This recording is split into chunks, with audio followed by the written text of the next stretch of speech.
and there's like a few a few like NPCs that others have said are very memorable, that like when you interact with them, but I don't think we've seen them yet. So I think I'm still fairly early in the game. So it's mostly unspoiled, honestly.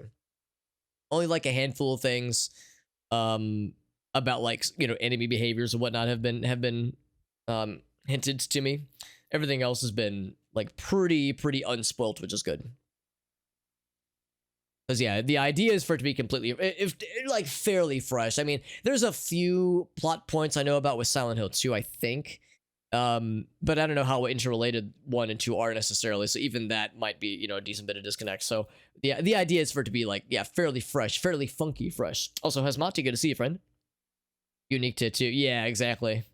And then there might be other ones. Yeah, that's the thing too, because I understand some of the spin-off games are not everyone's favorite. Because yeah, my understanding is that 1, 2, and 3 are all pretty much everyone agrees they're pretty good games, and that 4, not everybody loved it. Shattered Memories, I think, is what that other one was called. That one, some people liked it, some people not so much. Origins, like it gets more middling with some of the spin-offs. But yeah, I've heard that yeah, 1, 2, and 3 are the solid ones. This is, oh yeah, some ginger ale. Yeah, ginger ale. I love ginger ale, and it's good for when your stomach is giving you problems. But yeah, it's like even like in normal times, it can be very hiccup inducing for sure. Super Bomberman R. Yeah, that's the other Silent Hill game. Super Bomberman R is a very good Silent Hill game. Extra spooky. That's correct, Hasmati. I am at the recommendation of somebody. I can't remember who recommended it, but it was like a cool idea. So I was like, all right, I got you. Last time we got this classroom key. This was in, where did we find this? It was, I mean, we're in like the meat grinder version of the school at this point. So after you've gone through the clock tower entrance. So I can't remember where exactly we got this. Oh, it even says, that's right, the drain pipe. That's right, we got to the ceiling, or to the roof rather. Got to the roof access. So let's see which classroom specifically this opens. That's right, spooky mode. That's correct, my friend. The HD collections, yeah, that's the other thing too, because this, well, for one, I guess there's no HD version of this game specifically, because the HD collection would have been for 2 and 3, I think. But yeah, for this, but yeah, the HD collections, my understanding is that that's like a very buggy experience and not very well recommended. So yeah, if you can play the originals, even if it's emulation, it sounds like that's the right way to go, honestly. It does, yeah. So that means it's a Silent Hill game, so it counts, my friend. That's correct. Only bad things, yeah. It's a shame because for a while that was like sounding like a nice way to play 2 and 3, because 2 and 3 are unique in that I don't think we'll ever get ports of those games because the source code for those games are long past gone. So there's like no way to officially port them. So like the HD collection sounded so nice, but yeah, unfortunately it was just not going to happen. Dark mode is armor. That's right, Irasi. That's right. Good to see you, Irasi. Yeah, we're all real gamers here, honestly. Pretty terrible. Yeah, it's really a shame, honestly. On PC. Yeah, that's right, Hasmonti. I did some research about that the other night, and yeah, I need to get it set up and I need to test it. But I think I might have what I need to make that happen, because that would be pretty sweet to have, honestly, to stream it that way.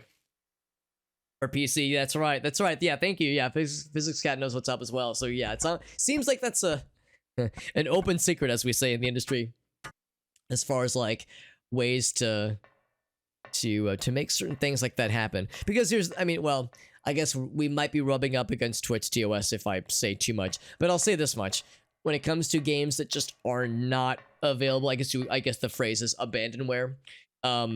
There's no legal way to acquire them, and it's illegal to emulate them, or I guess to procure a ROM of them at least. Sometimes, how do I say it? I don't know. I'll defer to Jeff Goldblum in Jurassic Park.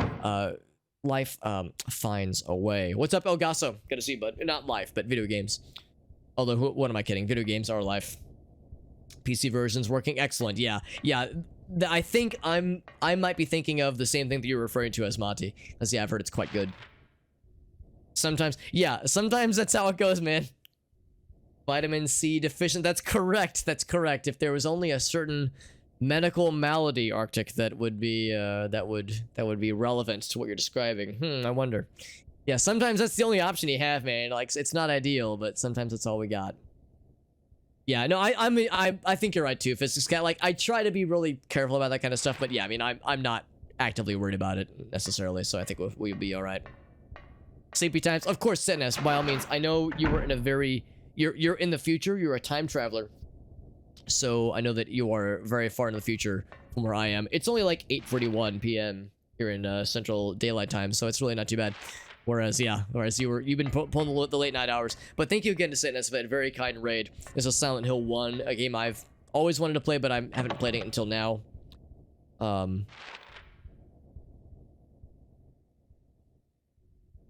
Sorry. Okay, no. Sorry, I'm the reason I paused is because I forgot. I'm a little embarrassed to admit this. I forgot that I had put some clothes in the washing machine. And actually no, it wasn't clothes. It was like it was some stuff like some towels, and just like it was things where if it takes me a while to like put them in from the washing machine to the dryer, like if it takes me a while to make that happen, then like, you know, it's like nothing's gonna wrinkle up. Like if a towel gets wrinkled, who fucking cares? So I put those in there, but I forgot that I put them in there. I put them in there like 10 minutes before the stream started, and so it's still spinning. And in the other room, I just heard this cocoon, cocoon, cocoon, cocoon, cocoon, which my washing machine never does. But it just occurred to me, it's like, oh right, because I put like some towels in there, like things that are larger objects. So I'm playing Silent Hill 1, and I just hear this noise behind me go, oh, cocoon, cocoon, and I'm just like, is that you, Satan? Hello? So yeah, that was just a mild moment of miniature panic, very briefly. What's up, Awful Devil? That's right, I'm wearing a shirt, like an actual, like a button-up shirt. I'm like a real adult, man, holy shit. Yeah, getting back from Thanksgiving festivities. You know, it was a nice time, and yeah, it was you know, also wanting to dress more like a normal human being.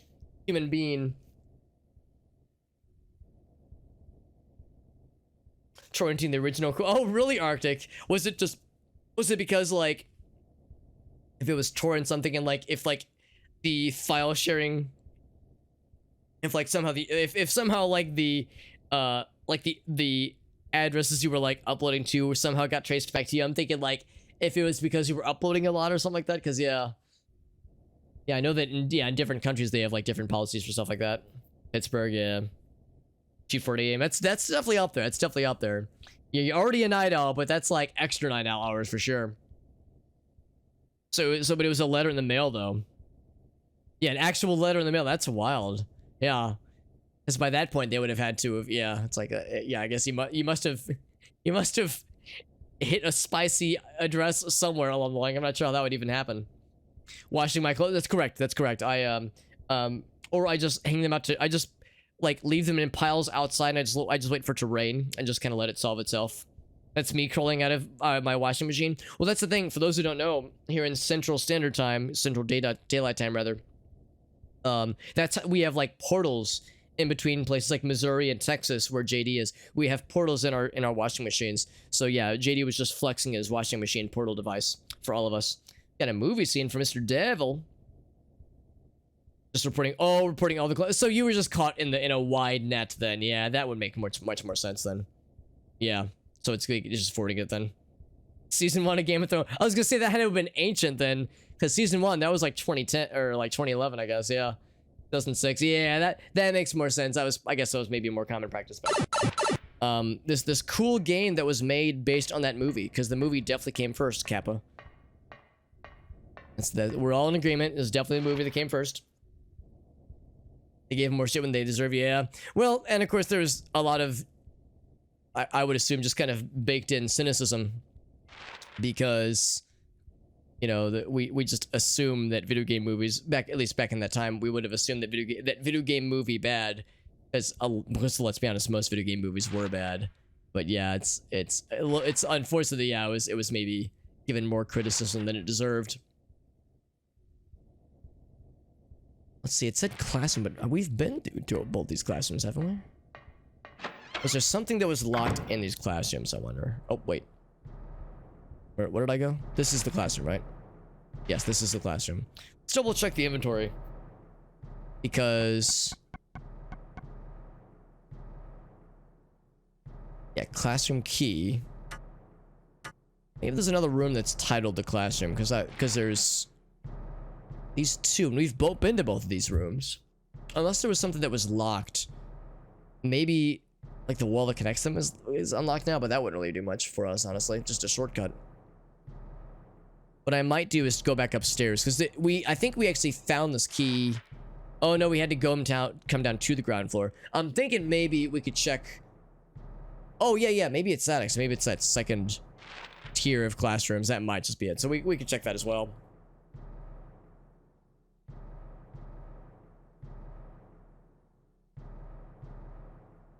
I think the games are based on Centralia.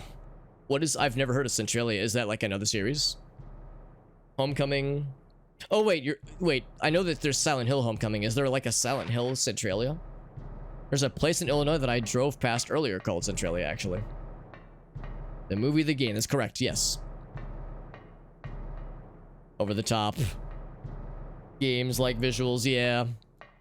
Well, it's definitely better than it used to be, because, yeah, there was definitely a period of time in the, like, early to mid 2000s where there were video game movies being made, but they were all given, like, low budget amounts of attention and given to directors that clearly didn't, like, give a shit about the projects. You know, they were just looking to like, you know, fill out the resume, I guess, or just churn out like something that would get money based on the audience being fans of the movies, or being fans of the games rather, and just hoping that'd be enough to carry, like, you know, not any actual passion behind the projects. It seems like now that they're more likely to give these things more attention, recognizing that maybe better staying power is worth it versus like short-term gain.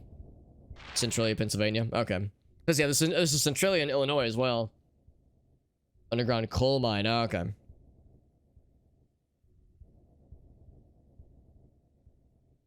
Foggy and deserted. Sounds like a Silent Hill experience, all right.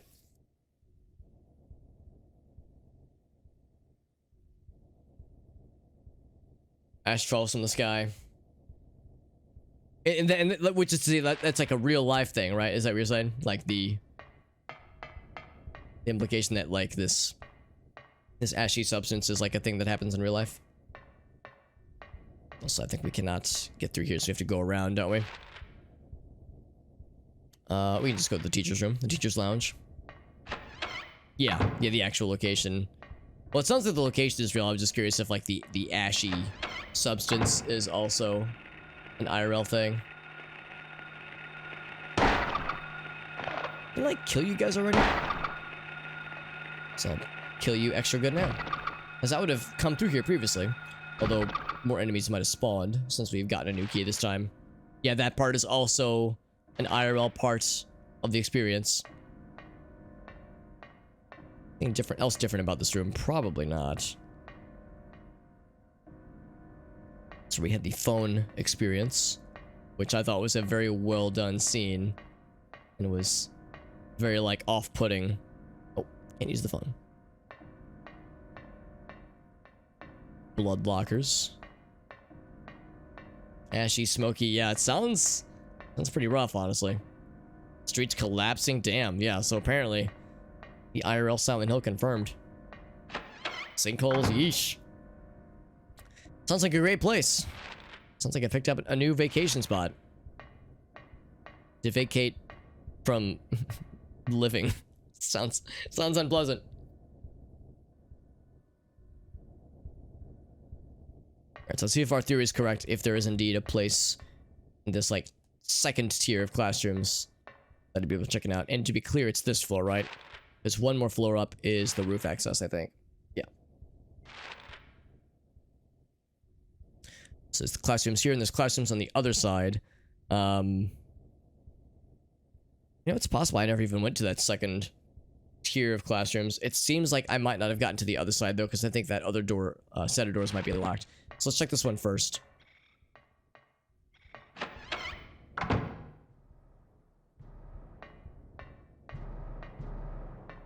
This is a ladder at first. Yeah, and I've been in here, but I don't think we've made it to like the second area. This is a common theme with a lot of these classrooms. You'll just see like a few chairs. There might be blood on those chairs. And they're all metal. Obviously uncomfortable and unorganized. No like placement for where like a teacher's desk would be. Obviously no chalkboards, no art supplies. I mean, I'm starting to think this is maybe not a very normal school. Something about this meat grinder school is making me wonder if there's something amiss about this area. Also, my apologies, my nose keeps fucking itching. And part of it, I think, is because I spent the better part of the afternoon helping out at my grandparents', helping out, rather, sorting out some stuff from my grandparents' place. I mentioned that we recently sold my grandparents' old home, and we've been sorting through like a bunch of old boxes and stuff like that, and it's a lot of dust getting kicked up, so I feel like I've been blowing my nose all day, and as a result, I'm like, my nose is like itchy and has been gross all day. Still low budget. Yeah, they couldn't afford much. They blew all their budget on, you know, metal chairs and lockers that I guess will last a long time, but are starting to rust over with all the blood they keep using to decorate it or something somehow. Didn't sell my grandparents. I mean, not really much of a market for that kind of thing right now. You know, we're gonna play the market and see if we can maybe wait for a better deal. It's probably a morbid thing to joke about. Now, I mentioned that my granddad passed away a couple years ago, and my grandma's has been living in an assisted living center for pretty much ever since he passed away. Just because the house that they lived in was a very rural and very remote house. Like, it was, you know, 20 to 30 minutes away from the nearest grocery store. We're talking really remote. So it just didn't make sense, nor was it safe for her to live there by herself. So we all were like, yeah, assisted living is the way to go, honestly. And we were keeping the farm around, like the farmhouse around for a while, but it just wasn't worth the hassle. So decided to go ahead and sell it. And she was down for it too. She was resistant for a while. Like, you can tell she didn't really want to sell it, but after a while she was like, yeah, this is the right call, honestly. So. Oh, come on. I guess I was shooting past him or something. Oh, I can't do the kick. There we go. Yeah, that's one unfortunate downside. The auto aim was like locking onto the bugs, and I was trying to shoot the dude, a small knife child. Let's check my health real quick, because I know I got hit a few times. Now we're still pretty green. My school wasn't. Yeah, my school had less metal bloody doors with meat grinder floors and bloodied lockers. It was a little bit less. They spent a little bit more of their budget on school supplies and children that weren't walking zombies. Or at least maybe not so explicitly, you know? Maybe not so on the nose with literal walking zombies. And also not as much shotgun ammo lying around just casually for children to utilize. Which is to say, not zero amounts of it, but less of it for sure. Also, I'm just gonna go through this door to indicate that it is traversable both ways. So we have that on the map, I think, now. Look at that, we're so complete. How was Thanksgiving? It was good. It was good. Like I said, this is our first year kind of doing a different configuration since our usual meeting place, my grandparents' old place, was no longer up for being an option. So it was a little weird, but it was still good. I think I mentioned before that before they sold the place, I went to help kind of like clear some of it out about a month or so ago, and I remember kind of bracing myself for it because it was like, you know, this will probably be the last time I'll get to see this old place, you know, before they sell it. And I remember thinking like, you know, it'll probably be sad. I'll probably be kind of nostalgic for it. But I was actually kind of surprised. I really wasn't that nostalgic for the house itself. And I think it was more to do the fact with I was just like, you know, the people obviously matter more. Of course, you know, a lot of us are still bummed that our grandfather's no longer with us. Of course, he lived for like 95. He was 95 when he passed. So he lived a very long and happy life. But like, you know, it's like it's like the people are much more important. The house, like, you know, the vessel where we meet is that part is like pretty interchangeable for me. So I was surprised that I wasn't more sentimental. But it was good though. It was good getting to visit people today. I'm fairly far away from a lot of my family members in other parts of the Midwest. I have a brother in Chicago, and a lot of my family's like in the Carbondale area, whereas I'm here in St. Louis. So, like there's a lot of my family that's like 2, 3, maybe 5 or so hours away from me. So, it's good getting to see a bunch of them. Demon Kid design, it was all right. It was, I think the overall design is solid. Even if the implementation wasn't flawless, I think the overall design is respectable. Right, well, I can't inspect this like to get a closer look, but you can definitely see what appears to be either a hanging corpse or like a corpse like nailed to like a pole or something like that. So yeah, very morbid stuff. And we know that there's metaphors abound when it comes to Silent Hill games, and maybe I need to be thinking more. Oh boy, this again. Maybe I need to be thinking more about like what are some metaphors and some associations I can make with certain parts of this game. You know, this notion of this fucking meat grinder version of the school that is very outwardly violent and menacing, whereas the school in its original form was less outwardly menacing and more just eerie. And the placement of chairs and corpses, and obviously the fucking demon children that were murdering and fighting. Just the whole picture, you know. Sonic meme, back to sleep, call dad, play Pokemon. It sounds pretty chill, JD. I know that it's been busy for you because I know you were getting to, you were having to, of course, deal with a move and a number of things. I know it's been very busy. And I think you mentioned you also had some other family gathering activities over the past couple weeks, so hopefully this was a bit of a break for you in some ways.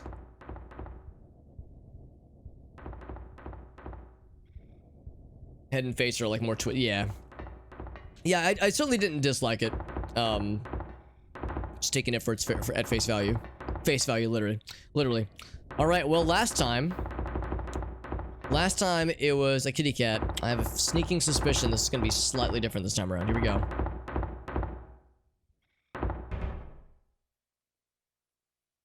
Oh. Oh. Oh. I don't know whether to be relieved or disappointed. Nothing inside. Anything I can put in here? You want some shotgun ammo? Shotgun shells? Eventually I'm gonna have to use those things. Eventually we're probably gonna fight things that take, you know, more hits than just plain old shooty pooty absolutely. I'll have to bust out old faithful. Old Betsy.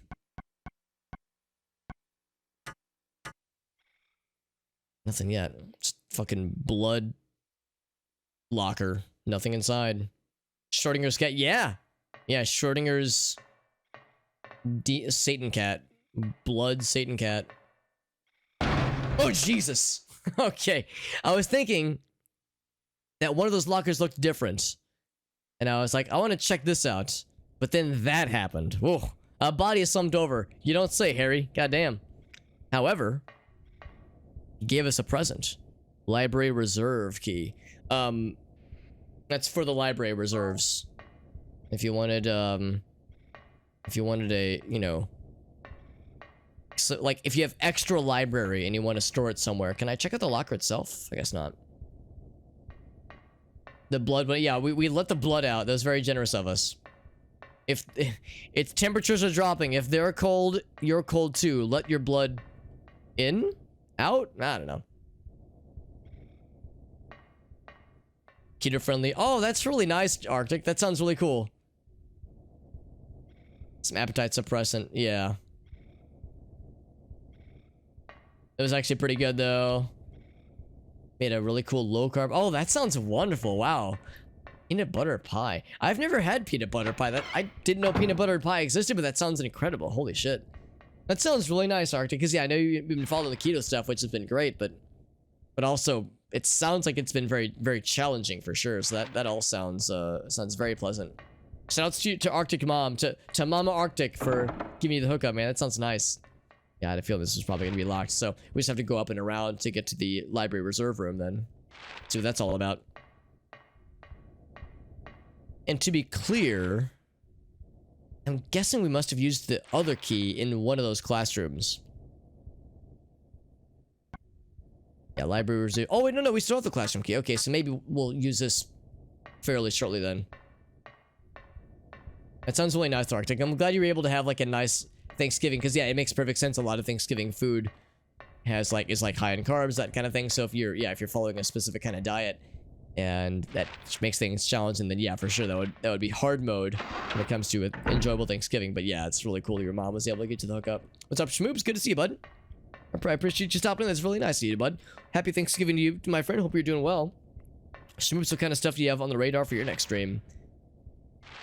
I popped in not terribly long ago, and we were doing some RimWorld. Not sure if that's still on the menu.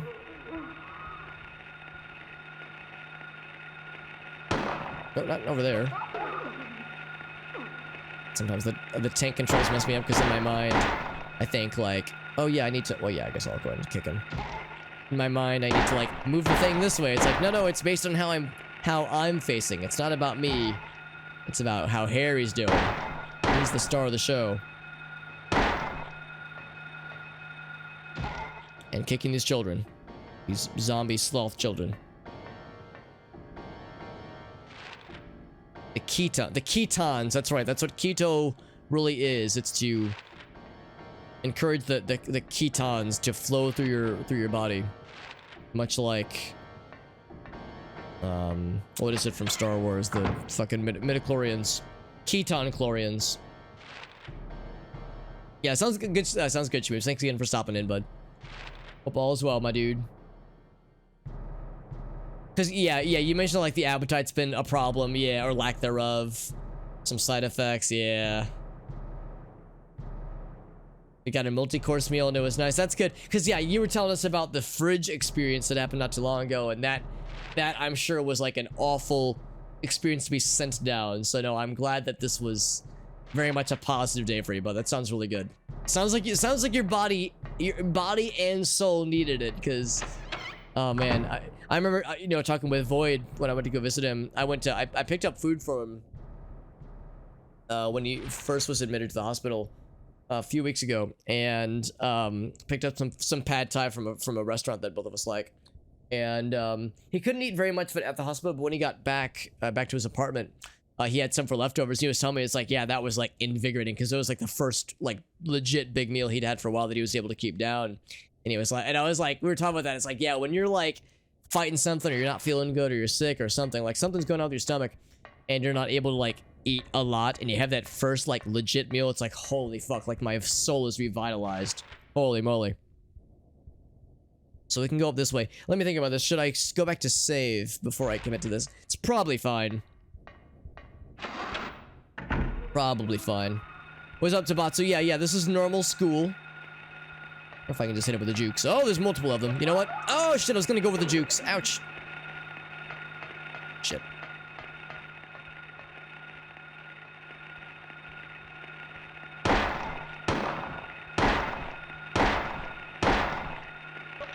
Oh, he still got to me. Shit.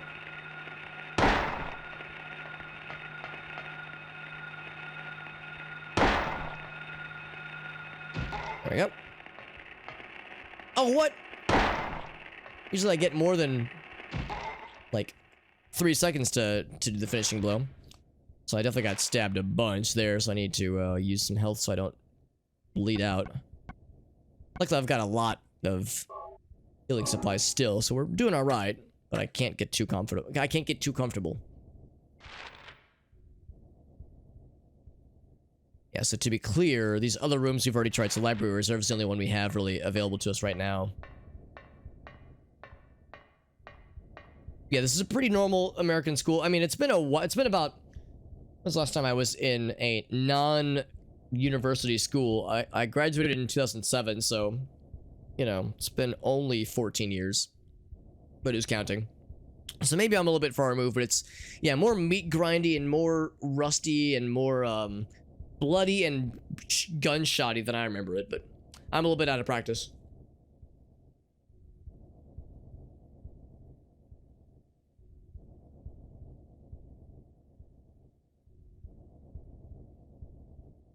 Had some pulled pork. That sounds nice. Had full plate.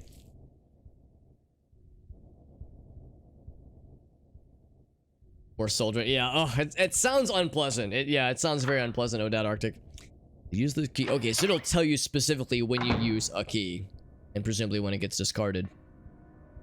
That's encouraging. So that way, it's like very obvious when it happens. I inspect this book. It's not. I guess it's not inspect worthy. Like, I'm curious about it. Oh, because there's more books. That's why. Why it's not special. Oh, more noises. How spooky. Pretty normal Americans. Yeah. So Iowan's got the more recent deets for us. Iowan's like, no, this checks out. No useful books. Any useless books, maybe? How about this one here that's open? What's this? Oh, whoa, what's this? Notices the monster lurks. That's a reassuring name to read in a game like this. Manifestation of delusions. Poltergeists. Negative emotions like fear, worry, or stress manifest into external energy with physical effects. Nightmares can trigger them. Such phenomena do not appear to happen to just anyone. Adolescents, especially girls, are prone to such occurrences. Okay. Oh, just noticed the corpses nailed to these frames. Since people were telling me that the Silent Hill games are like rife with metaphor and symbolism in their imagery, it makes me think. You guys know the music video for Another Brick in the Wall Part 2 by Pink Floyd, where it's like they show, like, I understand that Another Brick in the Wall is like a commentary on like the British education system at the time that song was written by Roger Waters. And it was like this commentary about like how the school system was, you know, was more about like like the scenes of like the kids being put into the meat processor, like the idea of like we're just grinding them down and like, you know, making them into like sausage persons, that kind of thing. Like I wonder if that's kind of what this is getting at with like some of the imagery and some of the metaphors that are being hinted at here. Study on poltergeists. It might be, JD. I'm not aware of it myself. But if there was like an actual study at some point that's referring to it, it was called, what was it called? The Monster Lurks, I think. Let's double check.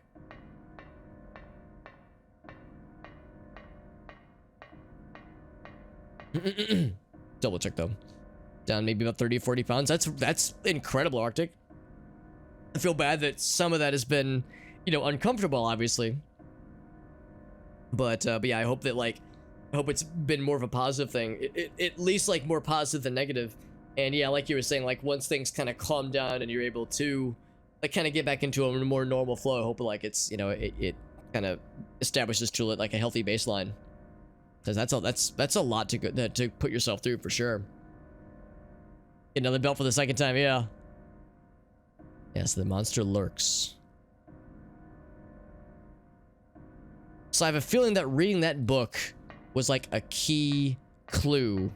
Oh, this is giving me a clue. It was a key clue that will unlock something.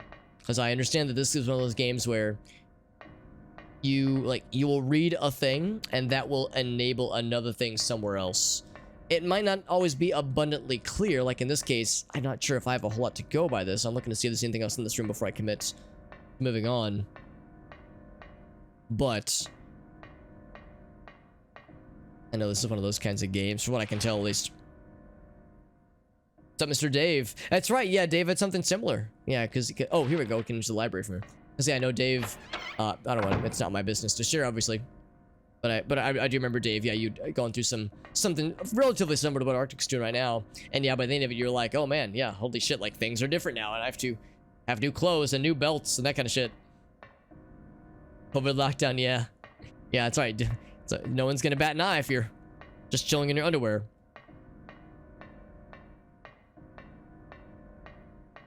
Or maybe people will bat multiple eyes if you catch my drift. What's up, Infinite Glitch? Good to see you, bud. I'm doing well. We're playing more of this cool hacking game that more corpses nailed to these metal frames and all these things. Playing more Silent Hill 1, and I'm really enjoying it so far.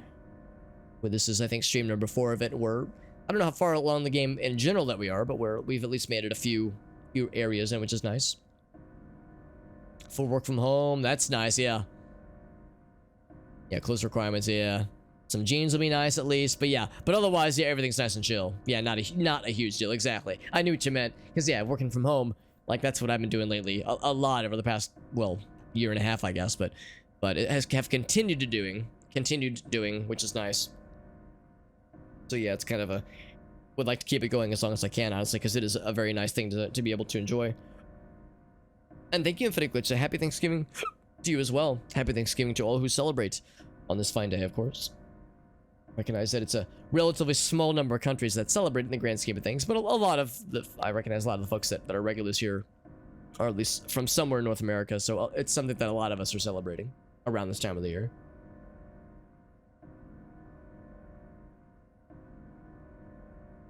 It says, I will kill the lizard. But who's afraid of a reptile? The lizard hissed, I'll swallow you up in a single bite. Attacked, jaws open wide. Into his gaping mouth. Piercing the defenseless maw. The lizard was dead. Old fairy tale. Well, I'm sure glad this game definitely isn't giving me any hints or indications of upcoming boss battles. Golly gee willikers, I would sure hate if the game were to telegraph something like that to me. Also, it's giving me bullets for no reason at all. Yep. Ammo and hints for not boss fights, for sure. I mean, I don't know. I don't even know if there are boss fights in Silent Hill, but a prompting like that makes me go, I wonder. I wonder if that was just flavor text for flavor text's sake, or if there's more to that, perhaps. Killed the lizard. Global team with the parent company. No attachment to the office, yeah. It would have been nice ahead of time. Yeah, I remember because you were saying at one point, like, oh, sorry, hit the microphone there. That yeah, proximity to the office was something to consider. But yeah, I mean, as long as that's like a change up that you were down for, Arctic, if that, you know, if it's a positive thing for you. Because some people, you know, understandably do prefer to be in like a physical office. I am not one of those people, so I'm right there with you. But yeah, I know it's different for everybody. Some people would not enjoy a similar kind of assignment, but I'm down for it, obviously. Just violent fairy tales. Yeah, you know, just very normal fare, honestly. Very standard fare.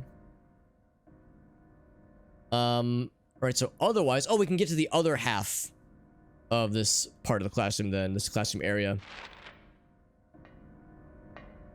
Which is the other main draw to coming to this room, I think. In addition to the happy little fairy tale that we just read.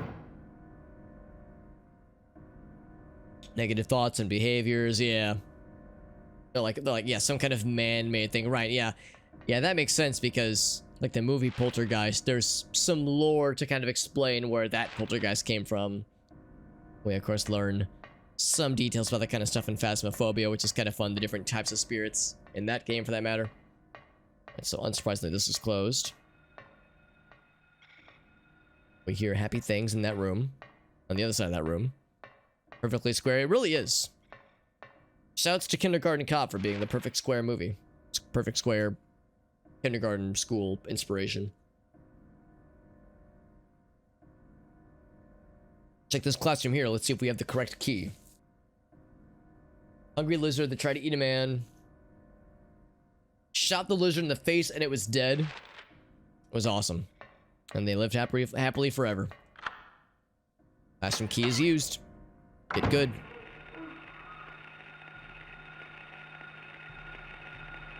Show yourself. Oh, there you are. Damn it. It's a problem too. It's like, I don't know, I'm shooting until on screen.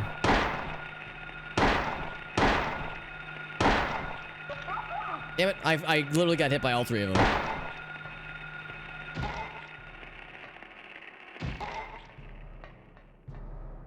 Can I not any more? Am I all kicking children out? Looks like I am. Yeah, it's much nicer if you can see them coming from a distance, but at that point it's like, shit, how many are there? And where are they?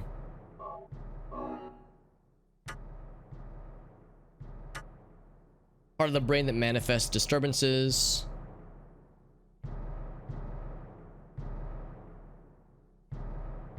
Part of the brain that manifests these disturbances as no different from real. Okay, so it's like our brains like perceive them as being real, I guess. They make regular kid noises. They definitely make some kind of noises. The noises, and I mean, I've got the volume turned up decently high on my TV. Maybe I should set it up higher. Like, the noises don't really bother me, honestly. Like, when I hear the noises they make, they don't sound that childlike. But I guess it's the thing, like, it's more subtle. Like, it's more believable, I guess, in that sense. Kick the baby, don't kick the baby. Kick the baby.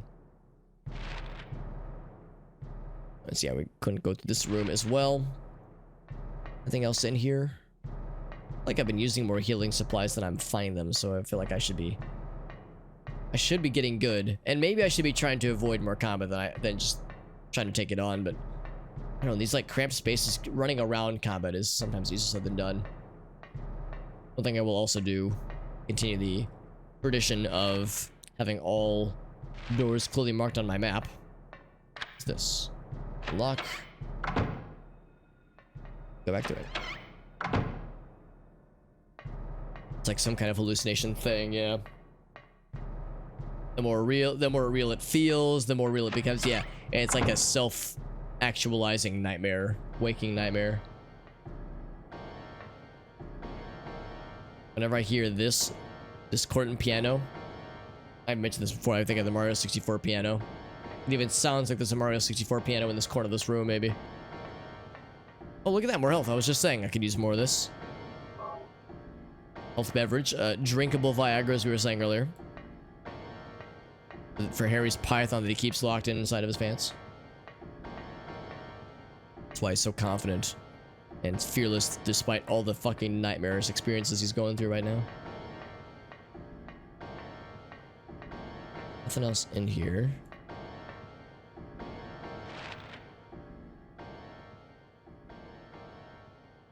So something like suspension of disbelief can be tricky, yeah. That's a good point too, yeah. It's like, I bet the kind of thing that JD was describing where like certain types of phenomena that are exacerbated by like additional anxieties where it kind of snowballs upon itself. Yeah, it makes perfect sense that some people would be more susceptible to that than others.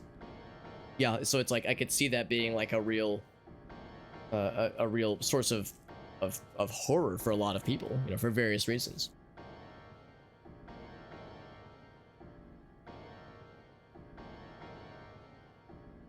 Like, yeah, it's like the rational side of your brain still tells you like, no, it's fine, but still there's that like kind of knee-jerk, I would imagine a knee-jerk reaction that says like, oh shit, this shit's still fucking wild though.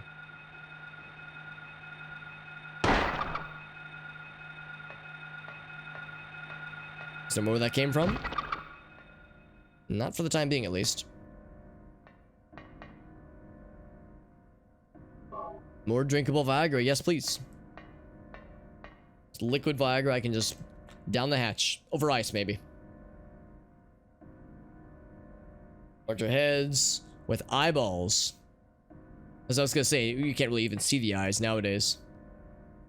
Less like a human child, yeah. It sounds like that was like a common theme for sure with the child zombies, is that I'm guessing there were several iterations, because I know a number of people have mentioned that, yeah, the original design for the kid zombies looked more human-like. So it sounds like they probably went through several iterations to make them less human-like. Less creepy, that's correct, yeah. They had to cut down on the wilder stuff. Yeah, it makes perfect sense. Like, it's a shame they had to like kind of tone it down, but not surprising, because if you want this game to sell in multiple markets, so I mean, they just won't sell. The game just will not be allowed to be sold if it's depicting things that are too childlike. Feature types were cut, yeah. Yeah, true vivid hallucinations. That's good. Sleep yeah. I remember. I'm not really I always feel like, you know, if I'll say this much. I have some friends that have described sleep paralysis to me, Arctic, and yeah, it sounds very stressful. I mean, I guess after you've experienced it a couple times, maybe it's not as bad, but I mean, the first time, like having that kind of experience for the first time, I'm sure is a fucking like a waking nightmare. Sounds awful. The way that I've had a couple friends describe it to me, like sleep paralysis and the like. So I don't want to like out anybody necessarily because it's not my news to share, but I've heard of people saying it. Yeah, there we go. Yeah, so yeah, JD, I didn't want to say your name just because it's like that's not my news to share. It's when it comes to health stuff. I felt bad, like I didn't want to like just name drop you, but yeah, I was thinking about how you described it to me, JD, and it sounds like the way you described it. It's like workable now, but I'm sure when you were younger, I'm sure it was a very nightmarish thing to experience, like not knowing what it is. Because at least in my circles, wasn't really a talked about thing until I was like out of college. I think like I never heard of sleep paralysis till I was well into my 20s. So you know, having that as like a teenager or an adolescent would fuck me right the hell up, honestly. The shadow demon thing, yeah. Like, yeah, so it was like maybe not vivid enough necessarily, but still, you know, off-putting for sure. Creature types are still cut though, yeah. More of like the yeah, more of a like what the fuck is that, yeah. Like the reaction I had earlier with the washing machine where I was like, what the it was not a moment of like I'm gonna die. It was more of a moment of what is that noise? Like what could that possibly be? I'm gonna check this door real quick because we might actually be able to unlock this from here. And we can, that's good. Where is the save spot here? Because I think I should probably go back and save real quick. I could go down the stairs. I guess I want to go down the stairs regardless, don't I? So I think that's where the save point is. We've kind of gone down a very elaborate path to get where we're going. But I worry that we won't be able to get back to the other side. I guess I'll double check. But... And also, again, I can't inspect it, but I see the upper half of a torso, disemboweled lad, strung together over the top here. There we go. So, and again, Harry has no comment, can offer no investigation to look closely at it. So just gives no shits apparently.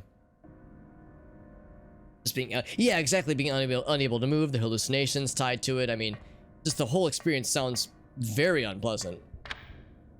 It's unlocked. So now we can go through here. So I'm gonna go back and save real quick. If we're going down to the basement, down in the dungeon, just Hoople and me, you kidding me? Sounds awful. So, as soon as I remember which door it is, I think it's this one maybe? It is.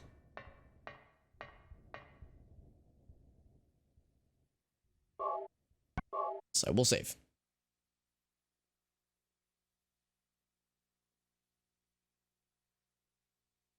So the paralysis itself is more shocking, yeah. I mean, the whole experience sounds traumatic, but yeah, it makes sense that that'd be the part that's like the most off-putting for sure. And the physiological explanation behind it makes perfect sense. Like knowing what it is, hopefully it makes it less you know, it kind of defangs it a little bit, but still, yeah, it's gonna be fucking wild, I would assume, and wild and spooky. Listeners, just a distraction, yeah. Wake up in your stomach, and oh fuck yeah, fuck that, JD. Oh, that would be awful. Yeah, it's like that's like hard mode, man. Sleep paralysis hard mode. As if it's already unpleasant enough on its own. Just only had it once, so that's good. Yeah, going through it with some regularity, yeah. Yeah, I have, in addition to JD, there's a couple of the friends who've mentioned it in the past. I don't know how regular it is for them necessarily, but yeah, they've said it's happened enough where they can see it coming. Maybe not see it coming, but they know how to react to it, and it's like still stressful, but it's not nearly as awful as the first time. One of my brothers used to have night terrors when he was a kid. I don't know if he's had it as an adult at all. But and of course he is, this particular brother of mine to be 10 years older than me, so by the time if I was ever around for when he had them, I have no memories of them. So I think by the time I came into the picture, he was mostly clean of them. But yeah, night terrors are another one that can be very stressful. Although with night terrors, they don't necessarily, I think it's different for everybody that has them, but they don't necessarily wake up the person that is experiencing them. So, you know, a person just fucking shrieking it while they're sleeping, and I think you're supposed to not wake them, I think, as they can startle them more or something like that. So Yeah, I don't know. It was stressful for my mom for obvious reasons. Like, holy shit, can you imagine your fucking child is just screaming in the other room and you're just supposed to sit there and act like nothing bad's happening? Like, of course it's gonna be stressful. I don't think it's out of that for a long time, thankfully. It gets better, yeah. Can wake us up. Yeah, exactly. And that makes sense too. Like, you kind of learn the strats on how to handle them with a little bit more like knowing kind of how to deal with them, but still happens less, yeah. Once a week. That still sounds like a lot though, JD. I mean, I'm sure it's still not fun necessarily. I don't have the sleep paralysis. I just have sleep piss paralysis. Bad joke, yeah. Dumb joke, Alex. Yeah, piss the bed on Wednesdays. Well, no, here's the thing, Awful Devil. What I do is before I go to bed, I'll be lying in bed. I'll get out of my bed, turn around, unzip my pants, and just pee onto my bed. That way, I can't piss my bed in my sleep, and I'm in control of the situation.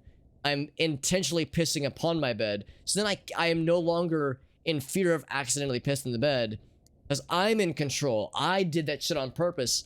I am the power of my own piss. I'm the piss master. The piss no longer masters me. So that's my strat. That's the Alex Q Super Hobbit strategy to overcome. Piss on your own bed. Fuck you, bed pissing. How to take control of your life. That's right. Bed wet Wednesdays. Yes. Yeah. People talk about Throwback Thursdays, Flash Forward Fridays. I'm a fan of bed piss Wednesdays. Trying to bring that back. Purple Thursday. Or no, what was it? Pink. What was it? Pink Tuesdays, Pink Thursdays. I can't remember. I watched Mean Girls for the first time like a year and a half ago, but I'm already slipping on my memory.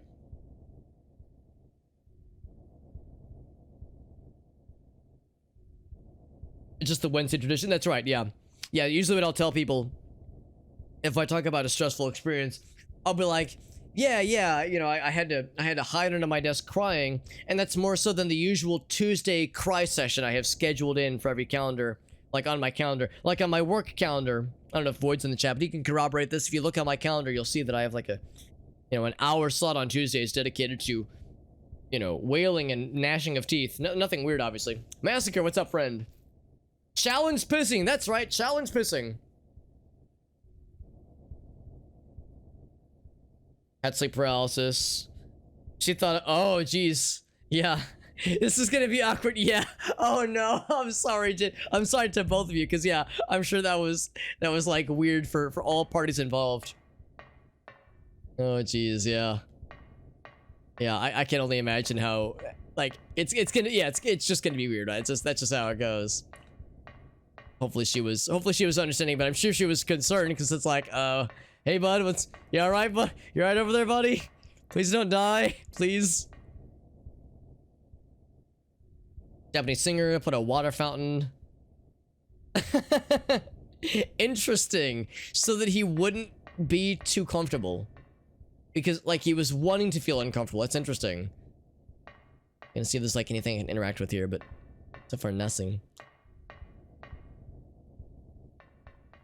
Lots of recurring themes about what appear to be medical gurneys, medical beds.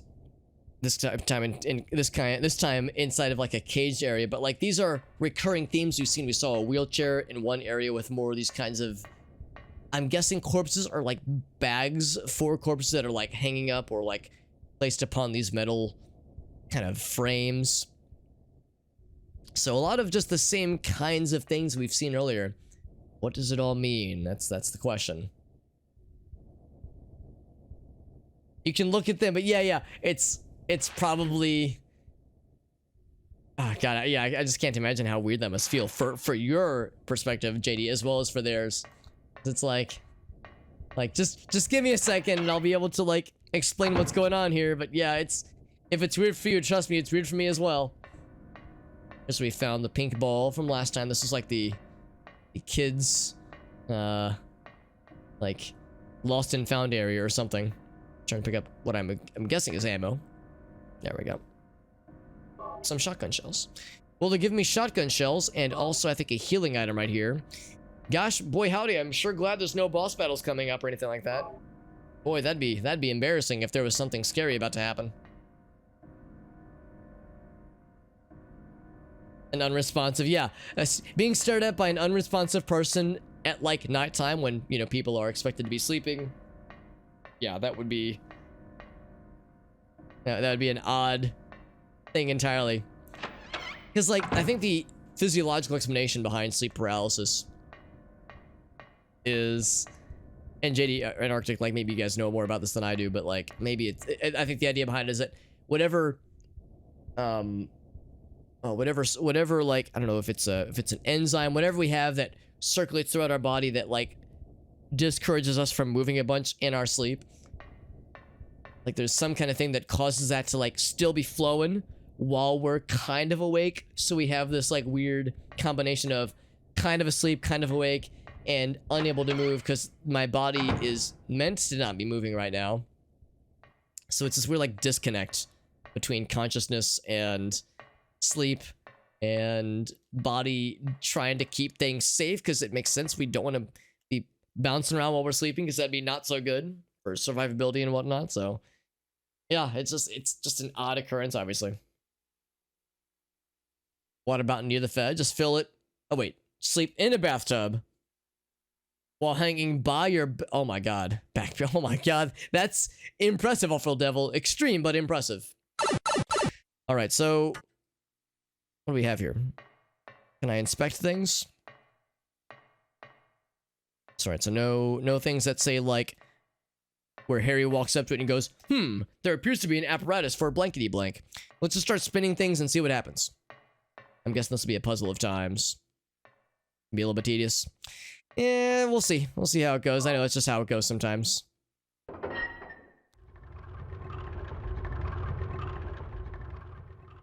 Puzzle solved.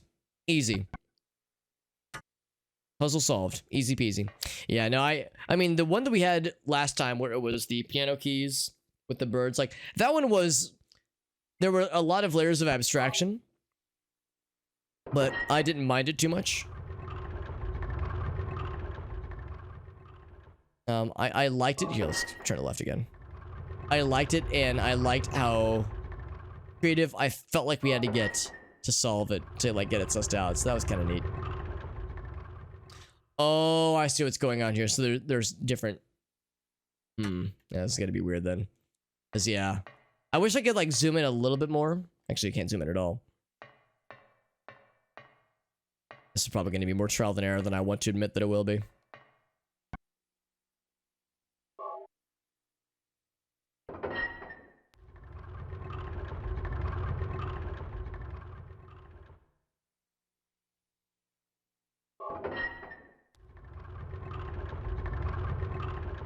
So that one rotates by 2, this one rotates by 1. Yeah. Not quite, not quite. So, the left one's good, but the right one's not. I'm gonna keep turning left because I want to see... Okay, there it is. Now the right one's good. Okay, so... Yeah, it's one of these kind of situations. It just has to line up perfectly. Chili dog, would it make you go fast, maybe? I hope it'd make you go fast.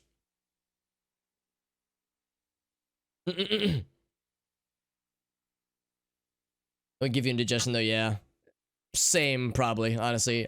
I love chili, and chili rarely gives me problems, but chili plus, like, some kind of dog would be perhaps troublesome. Trash tier dinner chicken. Diner chicken parm. Oh, that actually does sound kind of nice, Arctic. Yeah, I'd be down. Just maybe keep going in one direction. I wonder if it could eventually work out that way. Because this is the opposite. This one goes, I think, only 1. And the other one only goes in like 2 slots. So, yeah, it's like you wonder if you just keep turning if it would eventually just kind of all fall into place on its own.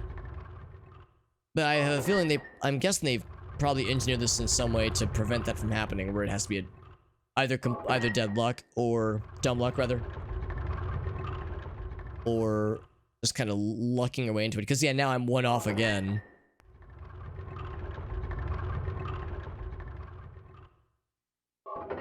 So if you were to just keep spinning,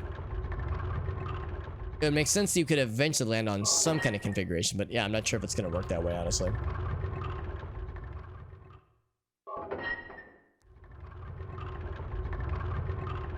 Yeah, it's like we keep getting fairly close.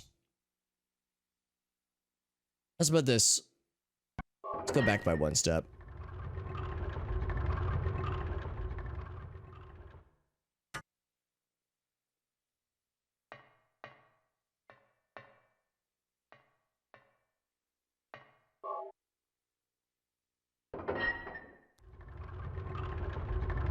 There we go. Oh shit, I thought I was big brain. I was actually medium brain. Yeah, so this is a spot where, all right, let's go back by 2 steps then.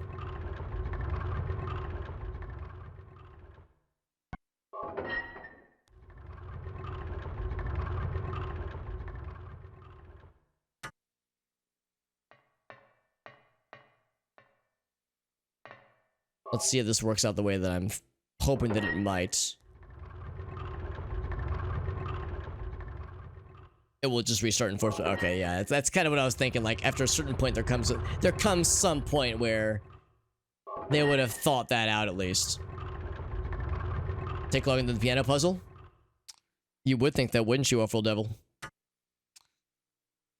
Yeah, I was hoping that was more or less what we could just go for. Is like you find that situation where you're one off, go back by 2 steps, and then just go to the other direction and let it kind of fall into place. So that's what I was hoping for. It might have appeared that I had 100% confidence. It was more like a, well, we'll see if it'll work. Maybe. I'm hoping. Cheap chicken parm spaghetti. Yeah. No, I'm with you on that one, Arctic. Like, and we've talked before about like how cheap trash tier pasta like meals can scratch a very specific kind of itch, and especially if you're in keto or some kind of diet where carb related things are forbidden, then it's probably extra tasty sounding. A lot of beer Thanksgiving. That sounds awesome, Elgaso. Yeah, no, you saw me drinking a coffee earlier. That's part of why, honestly. Fried Oreos. I think I have, JD. I think I've had them once, and I think they were very good, but it's the kind of thing where like I can only eat one of those, like a single deep fried Oreo once every maybe 10 years, because that's like, they're so rich and so dense. My fragile little shitty hobbit body just can only handle them so many times in my lifetime. Some county fair food? Yeah, I think I was at a Renaissance fair when I had them for the first time. They called them like fried cannonballs or something like that. They had like a fun name for them. Yeah, they were deep fried Oreos. So yeah, Renaissance fair, county fair, yeah. Fried, delicious, awful, unhealthy deliciousness. I love it. Oh, you made some. You made your own. Oh my god. That's some giant brain shit, honestly. Deep frying your own Oreos? Hell yeah. That sounds wonderful. Super fucking dense. Absolutely, yeah.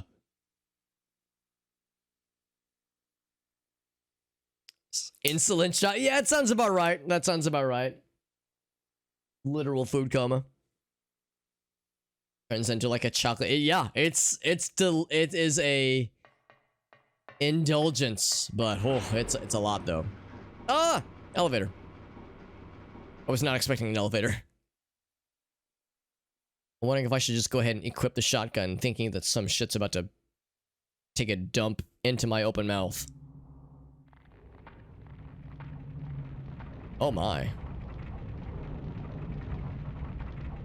Is that you, Satan?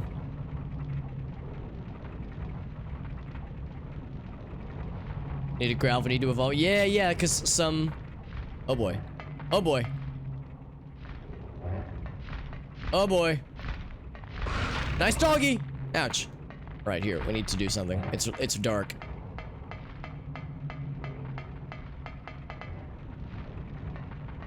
Right, I don't know if I should just go ahead and YOLO with the shotgun.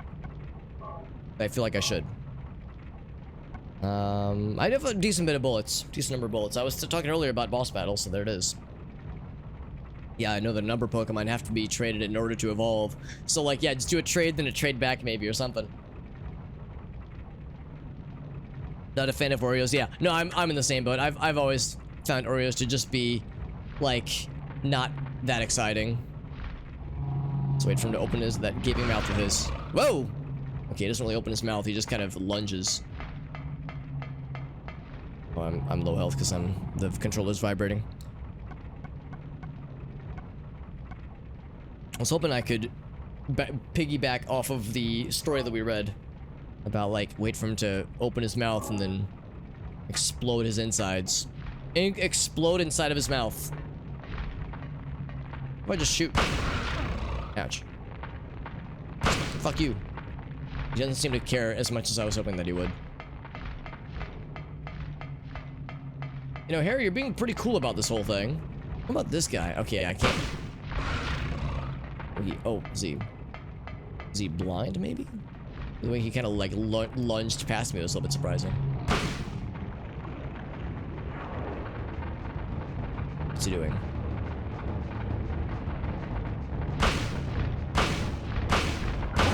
Oh, there we go. Oh, I'm out of bullets. Move. I'm out of bullets. Oh, he's dead.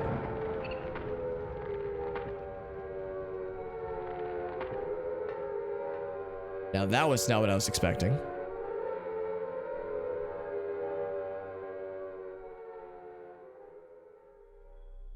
Oh, cutscene. Wow.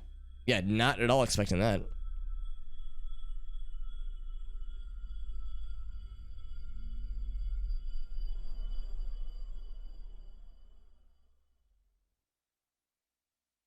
And who is that woman? That wasn't Cheryl. She looked far too old to be Cheryl. What was that? Good question. Who in the hell was that? Yeah, we don't know who that was. Whoever she was, she gave us a key. And now we're back in the regular school. Not the meat grinder school. What is going on here? All valid questions in my book, honestly.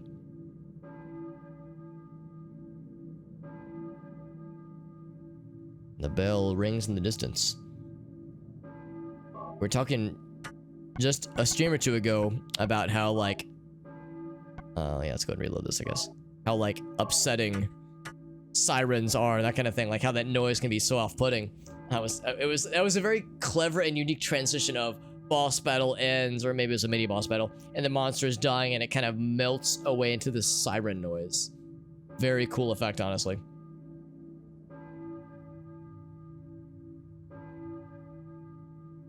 Maybe Doritos every once in a while. I probably dip more into the snack zone than I probably should. You can see, maybe not so much right now because the lights are out, but behind me, on this little kind of side table I have here, I've got like a bag of chips. And from time to time, like usually maybe, oh here, let's check that real quick. Okay, cool, yeah, oh, that's all good. I heard my phone ding just now. But yeah, from time to time, like I'll get some salsa out of the fridge and might like have some like chips and salsa for a bit. That's kind of like my go-to snack. So I probably lean on snacks more than I ought to. But yeah, certain kinds of snacks like Oreos, especially the sugary ones, aren't as big for me. Oh, here, let me grab this real quick. I will answer this, and I will take a very brief BRB. And Arctic's coming. Yeah, that's right. The whole chat is invited. The entire chat is invited. You're all coming to Hawaii with me. Whether or not you want to, you are being required to join me at Hawaii. If we do indeed go, it's not 100% confirmed, but it's looking pretty likely. Because when Gracie and I were talking about it earlier, we were like, well, you know, we'll see. We're kind of like playing it by ear, but now it's kind of like it's more and more a likelihood, which could be cool. Live JP. Oh, really? Wait, JP. Oh, wait, the Japanese. Well, I guess I wasn't sure if there was a specific like sub flavor of Hololive other than the Japanese version. So it's a new so like yeah, like a new slate of content creators. And the little dab, just a little one, it'll do you. 250 footstep sounds for this game. Wow, that's really impressive actually, and sounds very excessive. The boiler is off because I think we turned it on last time. It's broken, and I guess I can't turn it on. The boiler's off. Do I have a thing for this? Outdoors and sunshine. Blech, gross. Dan's game. It's time for that shit. That is still on. School's boiler room, yeah. K. Gordon Freeman. Well, let's look around a little bit. It might be like a locker. Actually, hold on, let me double check the description. Maybe it even said that it was a locker key. Because there was that corpse in that one locker. No, just says, yeah, in the boiler room, yeah. Yeah, no specific details given. Tightly shut, can't move it. This seems like it'll eventually become a puzzle. These I guess 3 things we can reach here. But can't interact with it yet, so it's like, I guess we'll just remember it, that it exists for future reference. But not knowing at all what it will entail, so I guess we'll have to find out. What's up? Hey, Corey, what's up, bud? Be the quick. Wait. Be the quick of, like, the Ness variety? Corey? By the way, it's good to see you, bud. Mr. Corey. Be the quick. I'm thinking, like, Ness quick. Be the quick or the Ness. There's that Iron Maiden song, Be Quick or Be Dead. So be quick or be Ness. By the way, Corey, this, as you might have figured out, because it's in the title of the stream, this is my first time playing Silent Hill. In fact, it's my first Silent Hill game experience ever. And it's very good. And it's terrifying. And I'm enjoying it profusely. Even if it has caused a noticeable spike in expenditures of piss-filled pants-related experiences. Who's ringing the bell? Oh, you can ring my bell any day of the week, Harry. So, oh, we're going to the church then. I was thinking the clock tower, but I guess that's where we're going then. I'm massive compared to those doors. Yeah, well, either the doors are little hobbit doors, or Harry is secretly a giant fucking beefcake of a bastard. A bastard man. Big manly man. The doors go up to your nose, that's correct.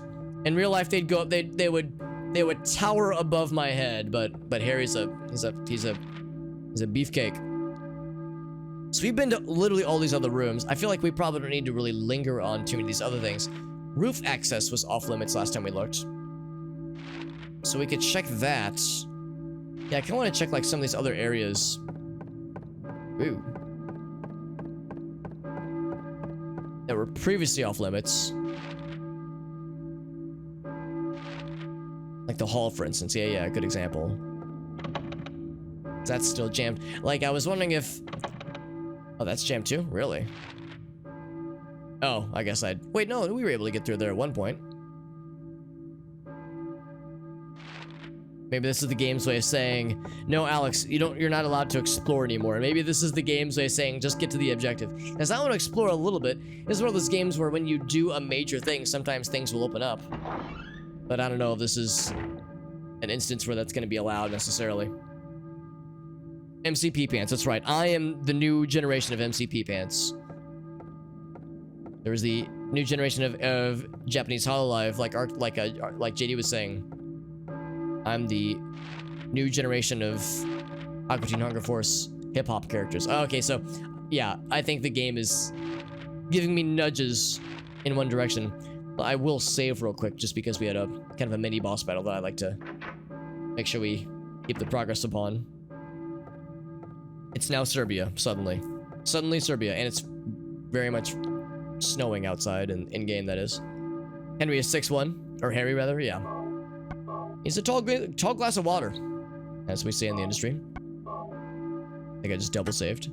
Do it all the damn time. Text him from your pocket. It was something like, you did to jig. Trying to work out the acronym. It stands for, yeah, dog, eat that young... Oh no. Oh no. Oh no. I was about to make a phrase that I was not proud of. Oh no. Oh no. That's jammed too. Yeah, everything's jammed. That's a Silent Hill experience. The thing is, like, these doors were previously not jammed. They were not cat jammed. So now they are re-jamified. Even like the outdoors is jammed. So goddamn. Everything's all hecked. Follow the shorties. Hey. Oh, by the way, I know we were talking I don't know if Dave's still listening in. Dave and JD, if either of you would be available for games tomorrow, for either Phantasy Star Online or Magicka with the boys.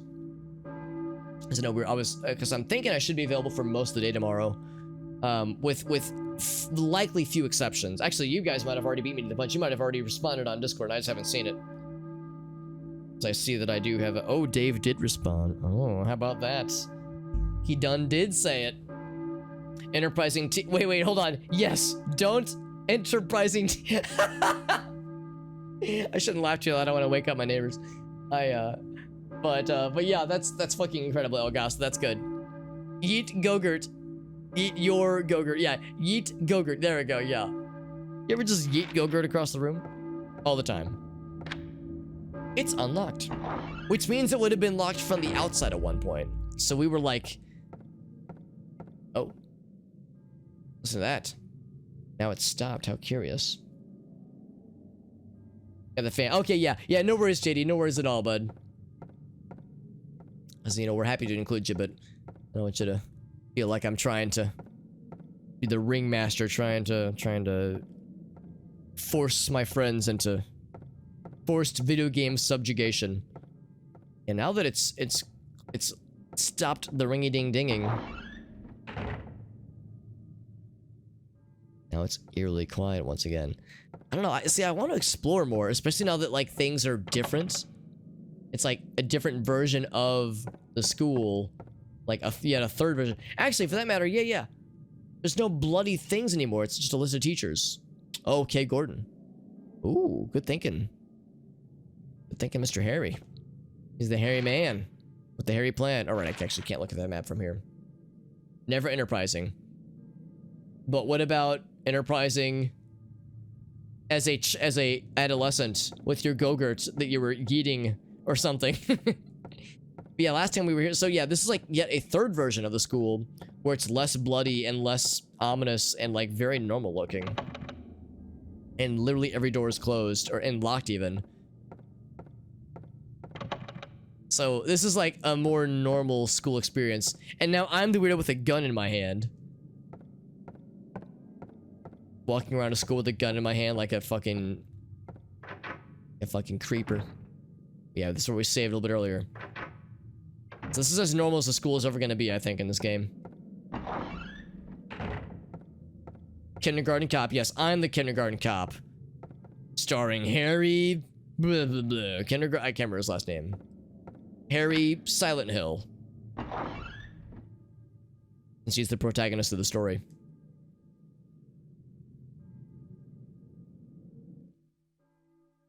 And this will be our first time in the outdoors in a hot minute. Last time we were outdoors, I know a few folks had suggested that it's good to try to avoid combat. And indoors, it's harder to avoid combat, so like the game kind of expects you to use a lot of ammo in the outdoor fights. Or the indoor fights, rather. But in the outdoor ones, if possible, it's good to try to avoid those things. Let's look on our map real quick, because yeah, we noted an address. There's K. Gordon. Okay, so we should probably hit there first. We eventually went to make our way to the Balkan Church. Oh, is that why somebody made a Serbia joke earlier? Oh, I get it. Oh, I get it. Okay, yeah. I'm sorry, Jim. You made that joke and it went right over my head. And when you're short like I am, you're used to that happening. But damn, I'm embarrassed it took me that long. That the penny finally fucking dropped. Holy shit.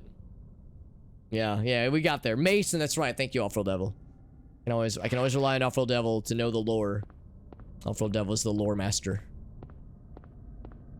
Lore meister. Actually kind of refreshing being outdoors again. I've mentioned before that whenever I play video games that have us like delving deeply into dungeons and that kind of stuff, it literally feels like a breath of fresh air going, like exiting a dungeon and being outdoors for the first time in a while. Like that happens a number of times in Morrowind. There's a number of very noteworthy dungeons where you're fucking digging through all kinds of shit for sometimes hours on end, and then you exit and it's like, oh my god. Like, it feels refreshing, even though the town of Silent Hill is not particularly a comforting or cozy place. It is still a welcome change of place from what I keep referring to as like the meat grinder school. The school for meet children that are bloody and brutalized and or zombies. Ooh, camera, what's camera doing? Camera was like the camera didn't want to commit to this direction that I'm trying to venture. Yeah, it's like the camera's like, I don't know, Alex. It's struggling a little bit. We are going the right way, I think. I think it's trying to like hint that maybe I should check this door, maybe. No door interactions. We're all just meet children. I think I'm sorry, I think it was Elgas that posted it to the Discord server. Actually, real quick, shout out to my Discord server. So, a quick self-plug. My Discord server. Somebody, and I think it was Elgas that posted the one about the hot dogs. Where it's like, hot dogs are meat inside of like animal intestines. So it's like packaged meat inside of intestines, you know, some kind of intestinal coating. So the idea is that when you eat a hot dog, it goes into, you know, of course our body breaks down the intestinal wrapping. And so then it's just the meat juices and the meat morsels then are inside of our own intestines. So really, it just goes from one form of a hot dog to another form of a hot dog. So really, we kind of become our own hot dog when we eat a hot dog. Speaking of dogs, I bet this is where these fucking demon things are gonna pop out again. Be clear. Or maybe I'm wrong. It seems like it'd be down this way. Are hot dogs a sandwich or a taco? Yeah, yeah, it's like, I'm sure there's like an alignment, like a D&D alignment chart that shows like the answers to that question. And I think chaotic neutral would say both. Wrapped in bowel tissues. They're soup. Hot dogs are soup. Now that's chaotic. Can there just be a chaotic? Because yes. There's such thing as true neutral. Can there be a true chaotic? Because yes, hot dogs are soup is the most upsetting answer to that question, and I am here for it. Very much okay with for maximum rustling of jimmies with that answer. Zing posted it. It was very good. I liked it a bunch. Well, I see some bloody things and a doggo that will probably need to murder-o.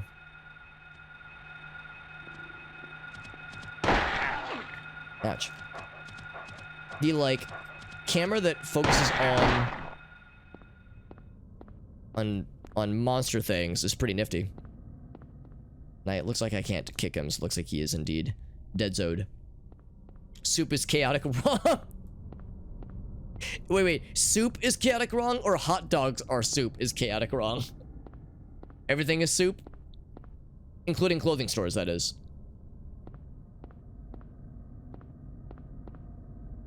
Smeared with blood. You don't say, Harry.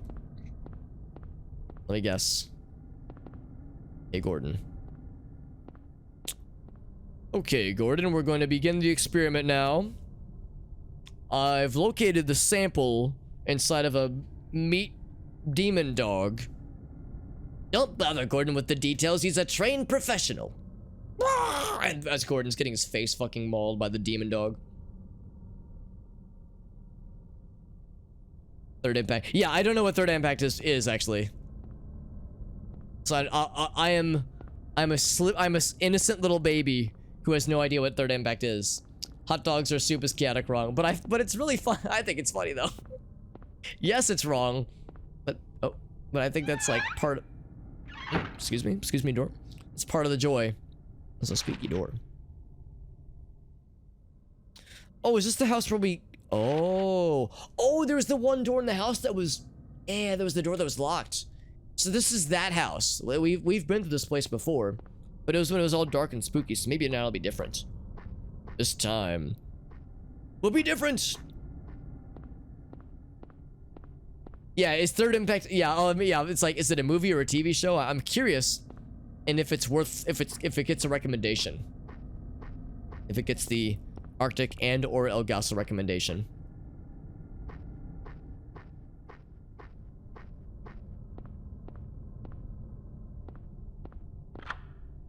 Oh, never mind. So we haven't been here then.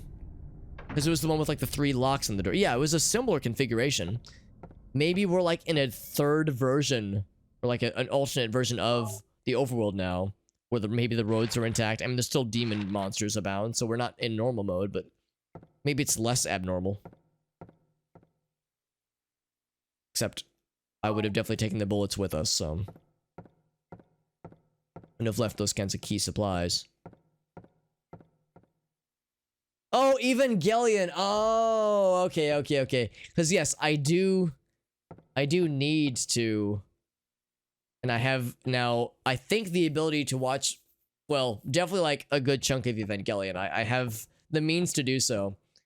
So yes, yeah. Now I understand. Yes,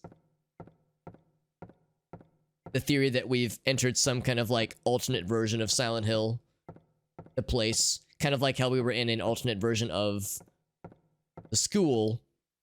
There was like the weird, somewhat normal nightmare version. Then there was the meat grinder dungeon, sex dungeon version, and then we're in like the squeaky clean normal version of the school.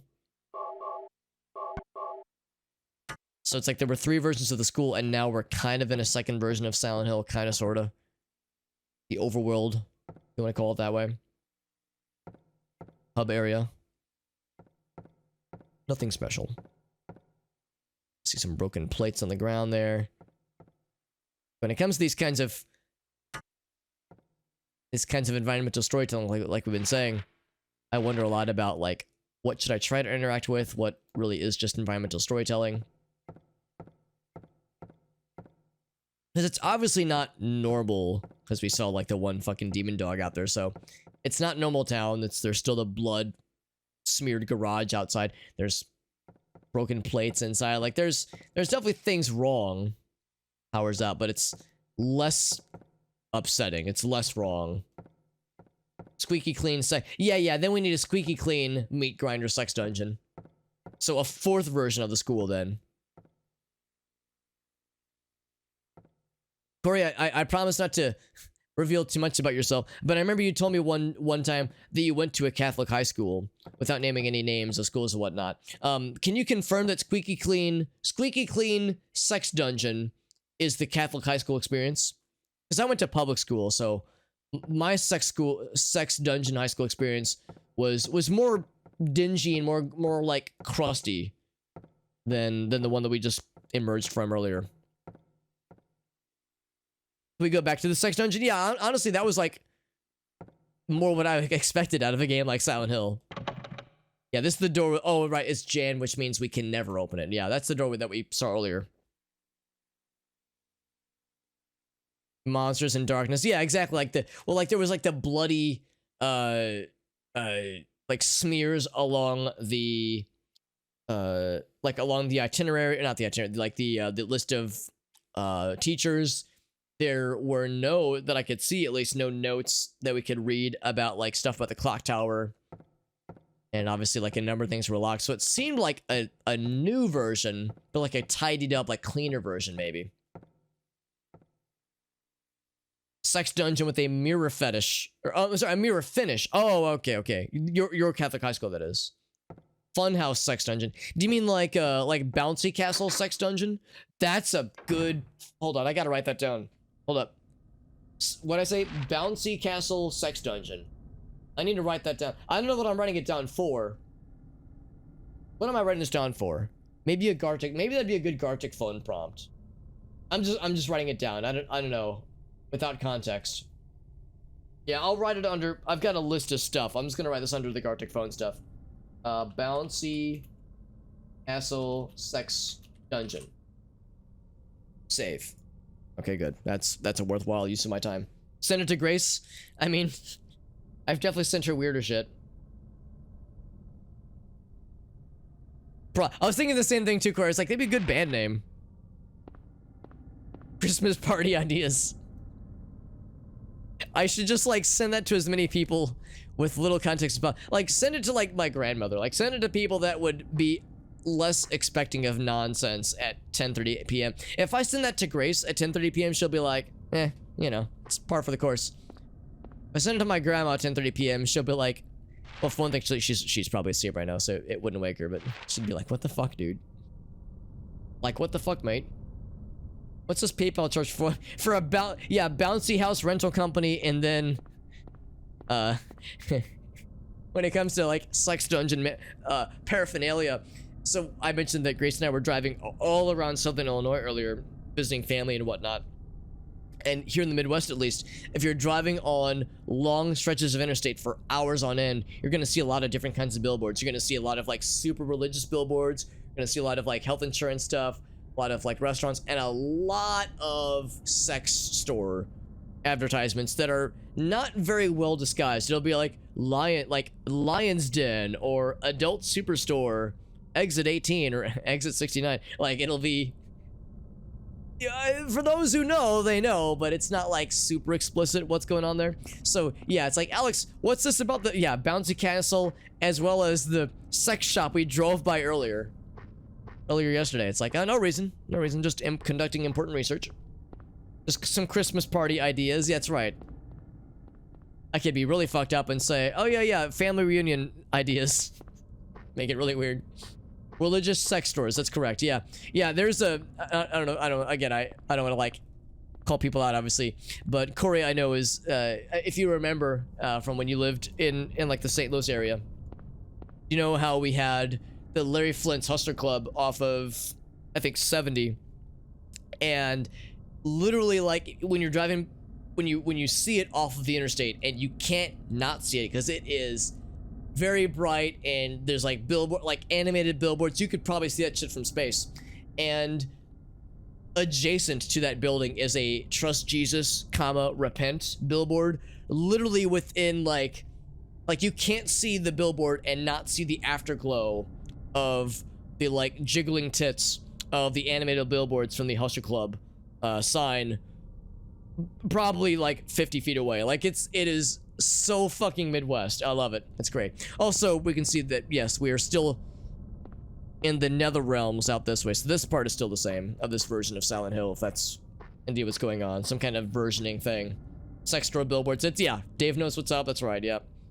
I would like to buy 10 sex. I'm reminded of the Gianni shitpost with Duke Nukem. I know what sex is, and I'm not willing to tell you. Like, yes, it's a kind of cake, I think. Especially for 12. Sorry, I can only afford 7 sex. And can I get a discount? Oh, hey, look at this, some extra health.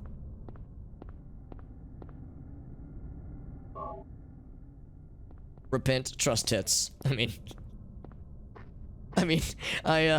there's a lot of things I could say. I don't want to, I tried to choose my words carefully, and I recognize that there are people that are very religious, and that's something that's very important to them. So I shouldn't like make fun of that kind of thing. It's like, you know, I don't want to like give people the wrong idea. But yes, I agree. I agree, Awful Devil. Yes. For me personally, yes, 100% agreed. Right, well, as much as I do want to explore around, we of course have our, I was just about to say, we have our radio. So I think that camera thing can be really nifty. We're giving a little looky-loo to know what might be lurking. As I was about to say, this might be somewhat monster-free, but I shouldn't assume it's free forever. Jim, that is a very effective emote, honestly. I love that. No true vision. That's just the Midwestern. It's not even like St. Louis specifically, but like St. Louis metro area, Midwestern highway interstate experience. Pokemon or Zelda. Yes, that's how I'm feeling more and more as I get older, Mr. JD. Welcome back to the cool zone with Mirror Alex, where everything is opposite. Everything is opposite, so which means that I'm the opposite of Alex. So video games are dumb, and I'm fucking 7'3", and I've got I've got a tiny penis because regular Alex is. Oh jeez, hold on.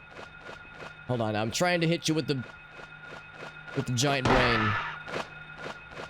Actually, maybe I should try to just, like, avoid this motherfucker. We were saying earlier we should maybe try to not take every fight we see. So, yeah, we gotta get to the church. Let's head there next. No, you fucking don't. And with the jukes.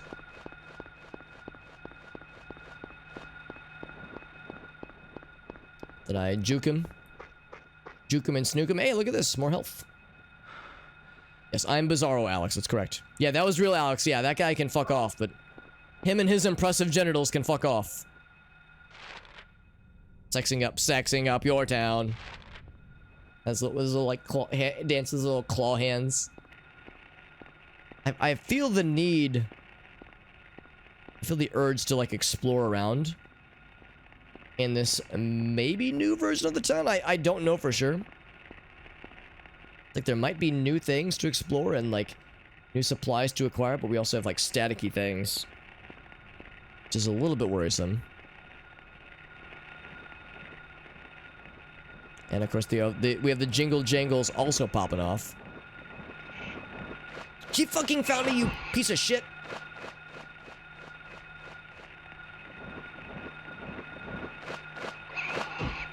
Oh man, I wasn't aiming at him.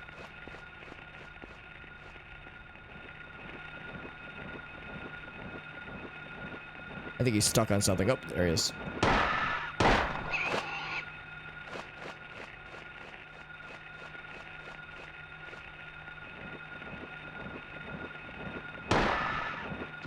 Got his ass.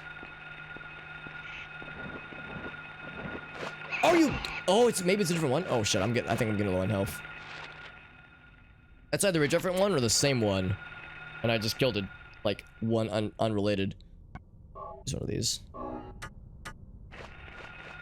Yeah, I'm still worried about. Oh yeah, oh shit, he's not dead actually yet. Okay.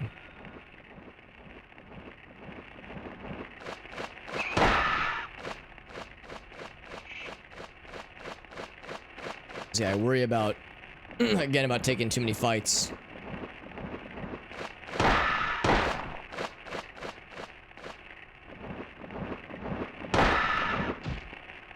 By that same token, I'm still wondering if other things around here are worth exploring, or new supplies and such.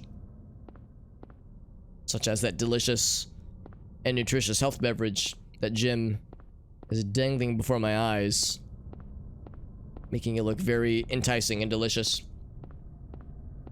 He's made of sex. Sex robot, that is. Unless we're saying real Alex is made of sex. That guy's pretty cool. I mean, well, since I'm Mirror Alex, I think he's a nerd, but other people think he's cool, so I mean, I guess I'm inclined to agree with them. Begrudgingly.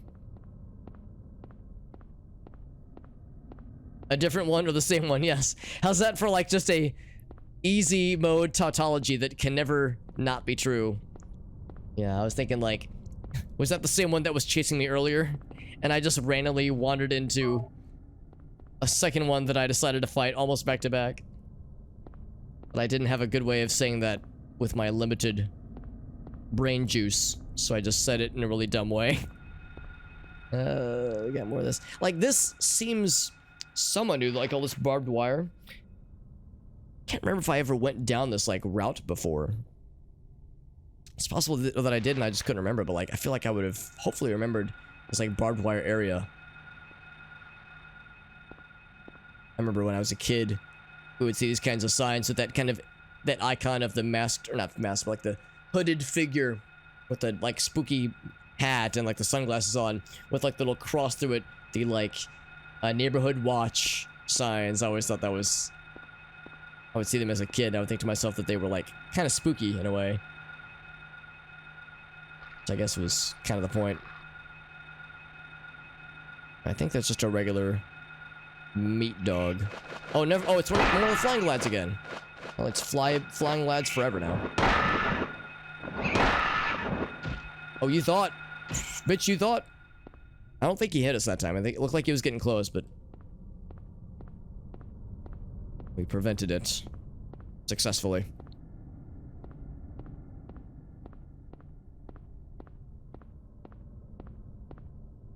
So we killed a lot of things. And didn't really get a whole lot for it. I was hoping for maybe there'd be something at the end of this whole happy little jaunt, but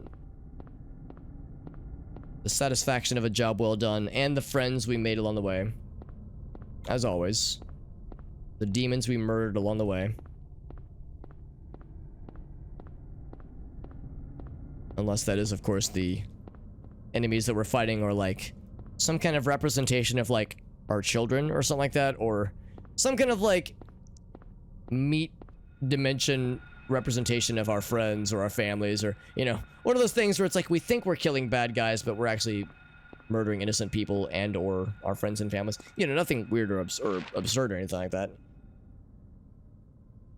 Yeah, I think at one point somebody even asked us, yeah, you think they're monsters? And it's like, well, evidence suggests they are monstrous in their current state, but what are they really? Where do they come from? Something, where did you, Cotton Eye Joe?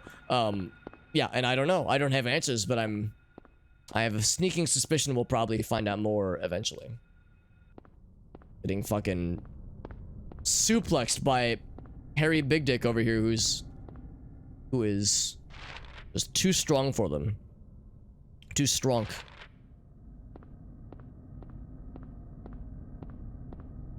Haven't played that one. I don't know what you're referring to. If it's another Silent Hill game, maybe. Cause yeah, I should reiterate that, yeah, it's true. I've never played a Silent Hill game before. This is my first Silent Hill experience. So I yeah, really have no idea what I'm walking my way into. Cybele sees him as well. Yeah, at least we have one other person who says that there's something fucked going on here. It's not like we're the only. It'd be one thing if we were the only person being like, well, these monsters are terrible, let's murder them, and everybody else was like, what are you doing? Stop! That's my baby! It's a song about... Oh, really? I had no idea. I mean, I've never listened to the lyrics. Confession time, I don't really like that song. I don't hate it, but it's like... You've heard it a couple times, and it's like, alright, I don't have to hear this at literally every single white person wedding I've ever been to, and yet here we are. So it's like, okay, I guess we're playing this again. So it's a little bit goes a long way when it comes to Cotton Eye Joe, but knowing that it's maybe about STDs has a double entendre here.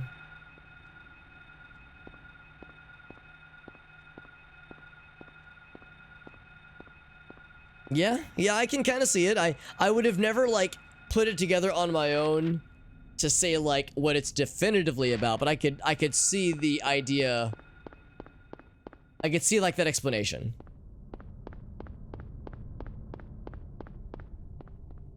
How it could be, how that could like be a definition for it.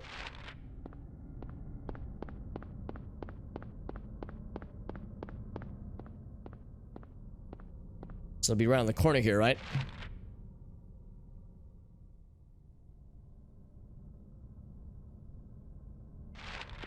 Could be like in reference to herpes. Well, the where did you come from part makes sense. Then the where did you go, maybe implying that it's like, you know, occasional flare-ups maybe. Like I could see, again, like I wouldn't have the intel to say it definitively, oh, that's definitely what it is, but I can absolutely see how that's where people would get the idea.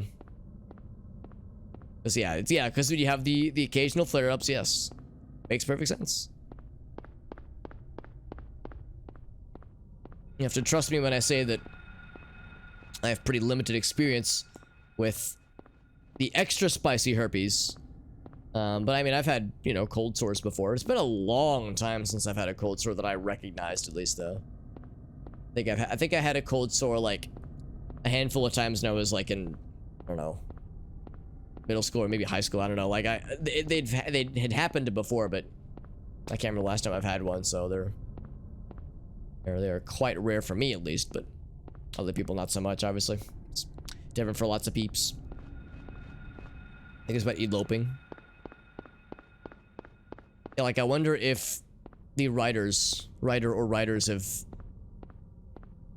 corroborated on what, like, the actual definition is. Predates the Civil War. Really? So, wait, so the lyrics are that old? Really? So, like, the version that we're all thinking of is like a remix, I guess. A reimagining. A lot of people have the virus. Oh, okay. I thought you were saying like the cold sore thing. How about how like that's what the kind of herpes that most people have.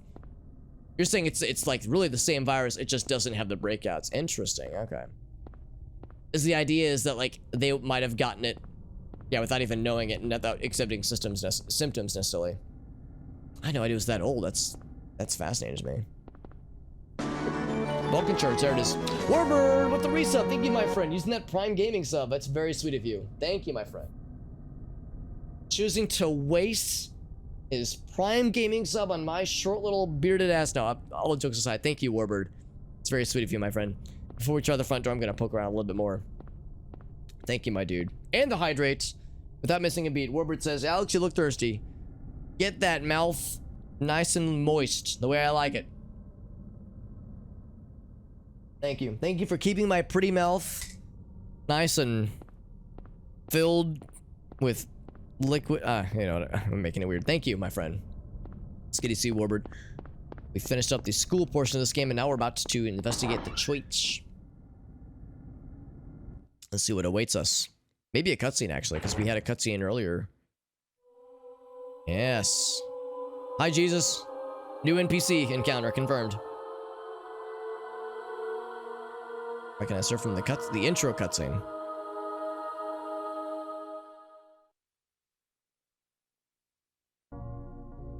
Were you ringing that bell?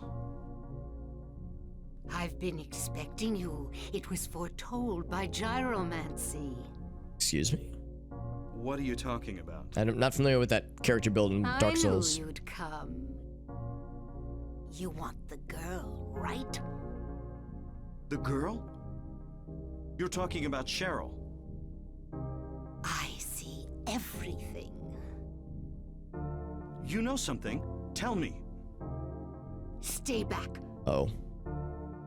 Nothing is to be gained from floundering about at random.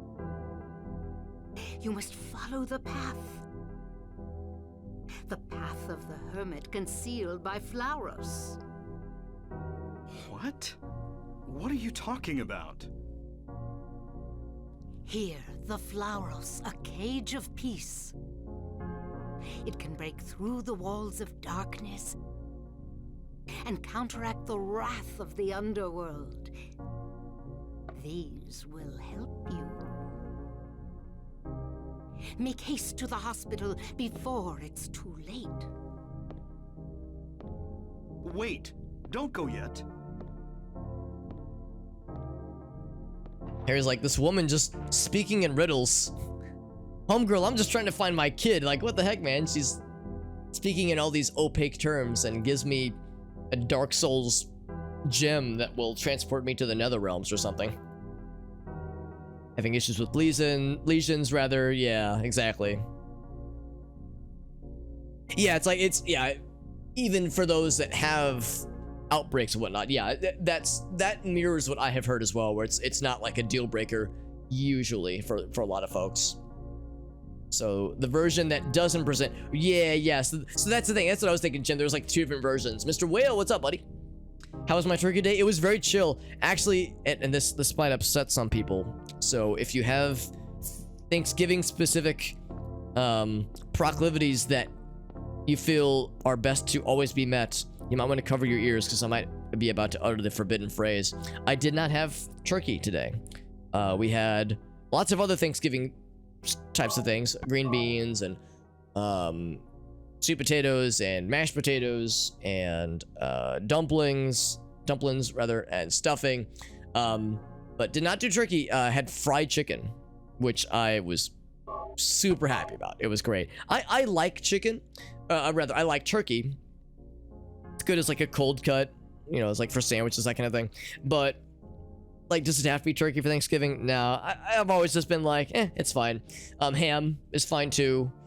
Like, I don't know, like I'm fine for anything for Thanksgiving, honestly. But yeah, this year we did fried chicken. It was wonderful. So I was like, yep, I am not a stickler. This is great. I am super down. Yeah, gyromancy, divination. Yeah, that kind of makes sense, Alfred Devil, yeah. Spinning around inside. So she was just getting herself dizzy and then like puking, and then getting lightheaded, and then having like hallucinations, and that's gyromancy. Stumbles or falls across the circle's edge, yeah. Till he evolved an intelligible sentence, or till death or madness interview. Oh my god. So, that is some wild shit, devil. Holy moly. Can I just get a waffle? Or a few of them, maybe. yeah, I know the one, yeah, where there, yeah, I know what you're referring to. Yes, inside the Waffle House, and there was a scuffle. Some duck, yeah. I've only had duck on like 2 occasions ever, and I liked it. But yeah, duck instead of turkey, I would probably, well, duck is good. Just more expensive. It's like harder to find, I think, in some cases at least.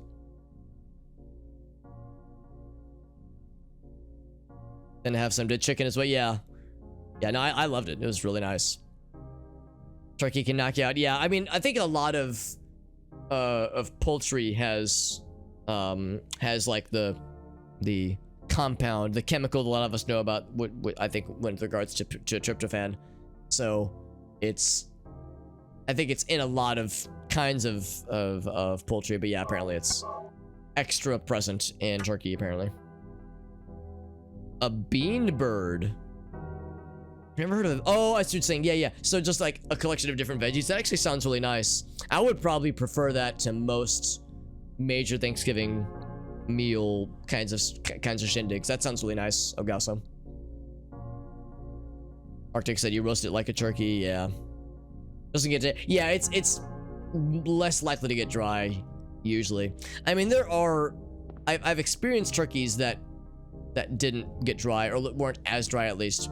But it's much more temperamental, much more involved. Of course, the strat that a lot of people say is just smother it in gravy, which is a legit strat too, but I'm kind of weird about gravy. I feel like I'm not like, I don't love gravy, and if I'm having like biscuits and gravy, I tend to go kind of light on the gravy. Like, I don't like to just drown that shit, so I don't know. I'm kind of so-so on it. Dinner all, good to see you, friend.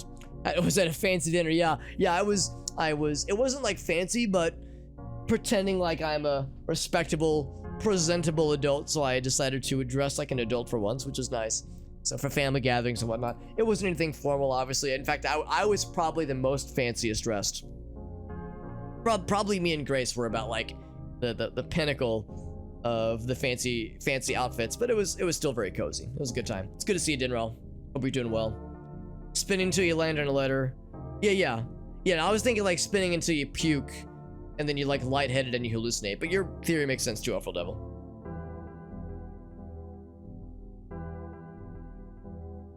Gyromancy sounds fancier than whirl to you hurl, but that makes sense too.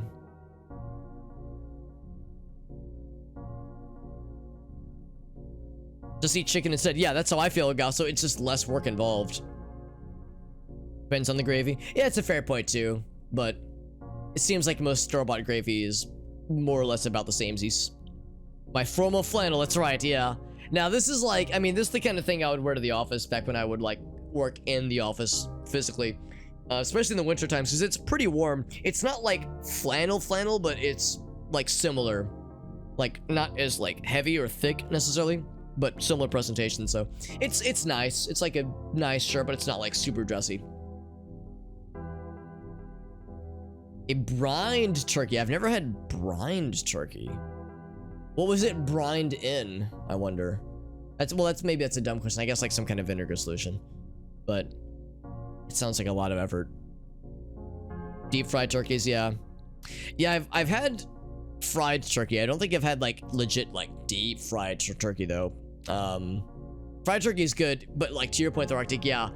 You worry about like the dangers that would entail, because yeah, that's a leading cause of people burning down their houses on Thanksgiving Day from people that like dip like a fully frozen or like a partly frozen still turkey, like not properly thawed turkey into a deep fryer vat. Like that would be scary.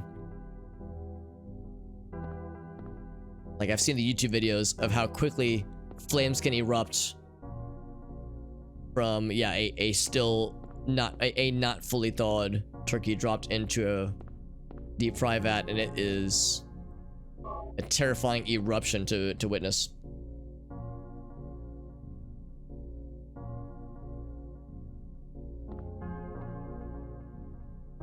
Went to a wedding in Carbondale once. Button-up short sleeves, khakis. The New Jerseyans wore suits. Yeah, that sounds about right. I mean, I guess it depends. Like, people at the wedding party would, of course, dress really nice. And I guess it depends on, like, just the formality of the occasion. I can tell you that a lot of the Midwestern weddings that I've been to are very, like, you've been to one, you've seen them, you've seen one, you've pretty much seen them all. Should I take floors? I'm not gonna take it yet. Gonna take the key? Not yet. I feel like once I pick that up, something might happen, so I'm gonna explore around a little bit first before I commit to that. But yeah, you kind of like learn certain like patterns, like certain things that happen at a lot of Midwestern weddings. And they all kind of blur together after a while. So yeah, I can definitely see like certain types of dress patterns for the dudes, or for the dudettes, that is. It was jammed, I had a feeling. Back that way. We could leave if we wanted to, but of course I don't want to. Store. I had a feeling. Okay, let's go ahead and grab the thing though. I feel like I've explored what I wanted to explore. It's also, well, also worth mentioning that I'm not sure where the lady went. Oh wait, I think there was a door over here, wasn't there? It went open. Yeah, she locked herself in. Or maybe that's just the bathroom.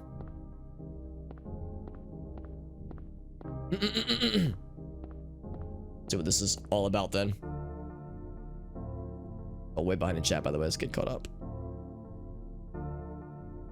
Wants to fry, deep frying a turkey? Yeah. Or try frying a turkey at least, yeah. But it goes, but worried about if it goes bad, yeah. How can you trust that it's not fully dry? Yeah, it's, especially if you're dipping the whole thing in there. I'm guessing for some people they like will deep fry individual pieces as opposed to like the whole damn thing, but yeah. Cultural differences, yeah, for sure. Like, and also, at least in some cases that I've been to, some people want weddings that are very formal, other people want weddings that are more informal. Like, they'll straight up say, like, just don't wear a suit, like, that's not what we're going for. So it depends on a number of factors. But yeah, I would say, generally speaking, here in the Midwest, if you go to a wedding, and especially if it's like you don't know the couple that well, you're like kind of a friend, or there with someone else, like, yeah, like decent khakis and a nice button-up shirt with no tie is like totally fine. A full suit is fine, like you're not gonna get weird looks, but yeah, it's not at all required. That would be, I would say, like full suits, that's probably more for like if you're like directly related. Like my brother's wedding, I wore a full suit to that one because I was the best man for his wedding. So it's like, he didn't have a wedding party per se, but since I was like super related to, you know, one half of the wedding's main players, that was like an instance where it's like, yeah, when you're closer to the family, it makes sense. Whereas if it was just a friend of mine and like kind of a like so-so friend, not like a best buddy, like best homie, but like medium level friend, then yeah, that's where like busting out the khakis is acceptable. So yeah, it's interesting how those kinds of things are different in different regions. Brined and smoked a turkey, just a lot of effort, yeah. Do we eat turkey on Christmas? Sometimes.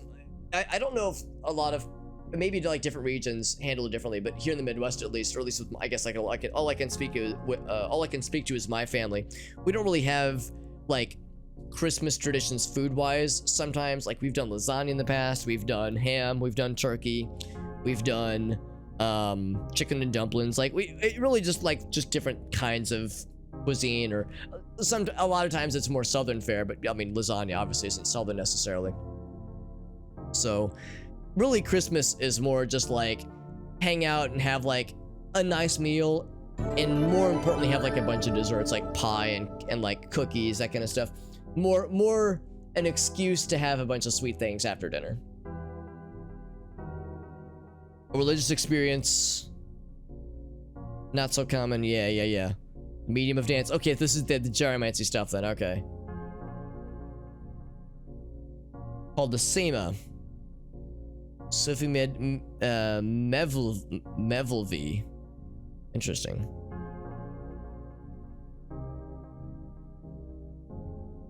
Someone named the Sema gyromancy for some reason. Yeah, so same general idea. Like, the woman said that she saw it through gyromancy. She was dressed in very, like, hippie looking garb. So I could see gyromancy being a kind of a hippy dippy kind of thing. And I think in one of the other cutscenes, like the vignettes we saw at the and when you first launched the game, there's a scene of her kind of like gracefully like kind of spinning around at one point. So yeah, maybe that's what she's all about, maybe. Ham holiday, yeah, I would say yeah, ham is more common here for sure.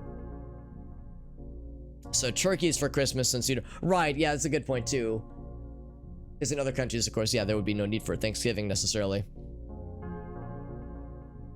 No one got near as drunk as any of the. Oh, yeah, that makes sense. The bride's 19-year-old cousin. That sounds about right. That sounds about right. Also, Fuzzy, I'm sorry, I fell way behind in chat. Thank you to Fuzzy Womp for that raid, by the way. I'm sorry. I wish I would have caught that sooner. Thank you, by the way, Fuzzy, for that very kind raid. Thank you for that. While I'm getting caught up on chat because I fell way behind. Did I take the Bush baby to the wedding? Yes, that's an unaltered photo, by the way, Arctic. The Bush baby wedding photo. It's a very good photo. Oh man, it's good to see you, Fuzzy. Hope you're doing well, my friend. So you're playing some Fallout. Yeah, I saw your schedule on your Twitter. You were talking about doing some Fallout New Vegas. You had a number of games planned, which I was really impressed by, because I don't have the patience that you have. I can't like handle a number of games simultaneously. I can only focus on one or the other at any given time. So you were doing some New Vegas. You were doing, oh crap, what else did you have like on your schedule? Because I remember seeing a bunch of them. Was there a Star Wars game that you were playing, I think? Silent Hill is treating you. It's going very well. It's my first Silent Hill game experience ever, and I'm really enjoying it. We're decently far in, but I think we still got quite a bit left in the game, so we're not close to done yet. This game's crazy and intense, yeah. Yeah, right now I'm just getting caught up on chat, but yeah, this game has some wild moments for sure. And also Pirate Hunter, thank you for that follow. That's right, it was Fallen Order, that's right, yeah. Because yeah, we got Fallen Orders, yeah. How's because with New Vegas is not a bland playthrough, I don't think, right? As I seem to recall you saying that, yeah, you like a lot of the Fallout games. For those who don't know, Fuzzy Womp, as you might have guessed, is a fellow variety streamer, and as you can guess, he plays a lot of very, very cool games, and is juggling several games in any given week with his streams, and he always does a good job of like posting his schedule ahead of time, so I appreciate your organizational skills, Mr. Fuzzy. We don't celebrate Thanksgiving, we're British. Nothing to be thankful for. Well, it's like, yeah, like the designated holiday Thanksgiving, it's like, yeah, I recognize that only a small number of countries celebrate it, but yeah, the idea of like being thankful for stuff, like, yeah, that's where it's more of the general concept of the holidays is probably pretty universal. Oh, it is your first time. Oh, okay, that's cool. Yeah, so I'm guessing you're probably playing, I'm guessing, mostly unmodded then, because I was about to ask if you like you were using any crazy mods or anything. And also I was about to ask if you've ever played Silent Hill yourself, because I'm liking it a lot so far. We got a new device, and we also got the drawbridge key. I'm guessing that means we'll have to actually use that in one of the other outdoor areas. So she'd mentioned this device right here. Purpose and use unknown. There's not even a use option. At least with this one I can use that command, but with this one, I press the use button, it just does nothing. So we'll have to find out. So I don't think there's anything else in here, unless now we have the power to smack down this door with the power of triangles and pyramids. Well, with the drawbridge key, my guess is that the game would prefer for us to, I'll go ahead and save real quick, to go to the actual drawbridge itself, and I guess activate it to access like another part of Silent Hill, which makes sense. Let's go out this way, because all those other doors are locked.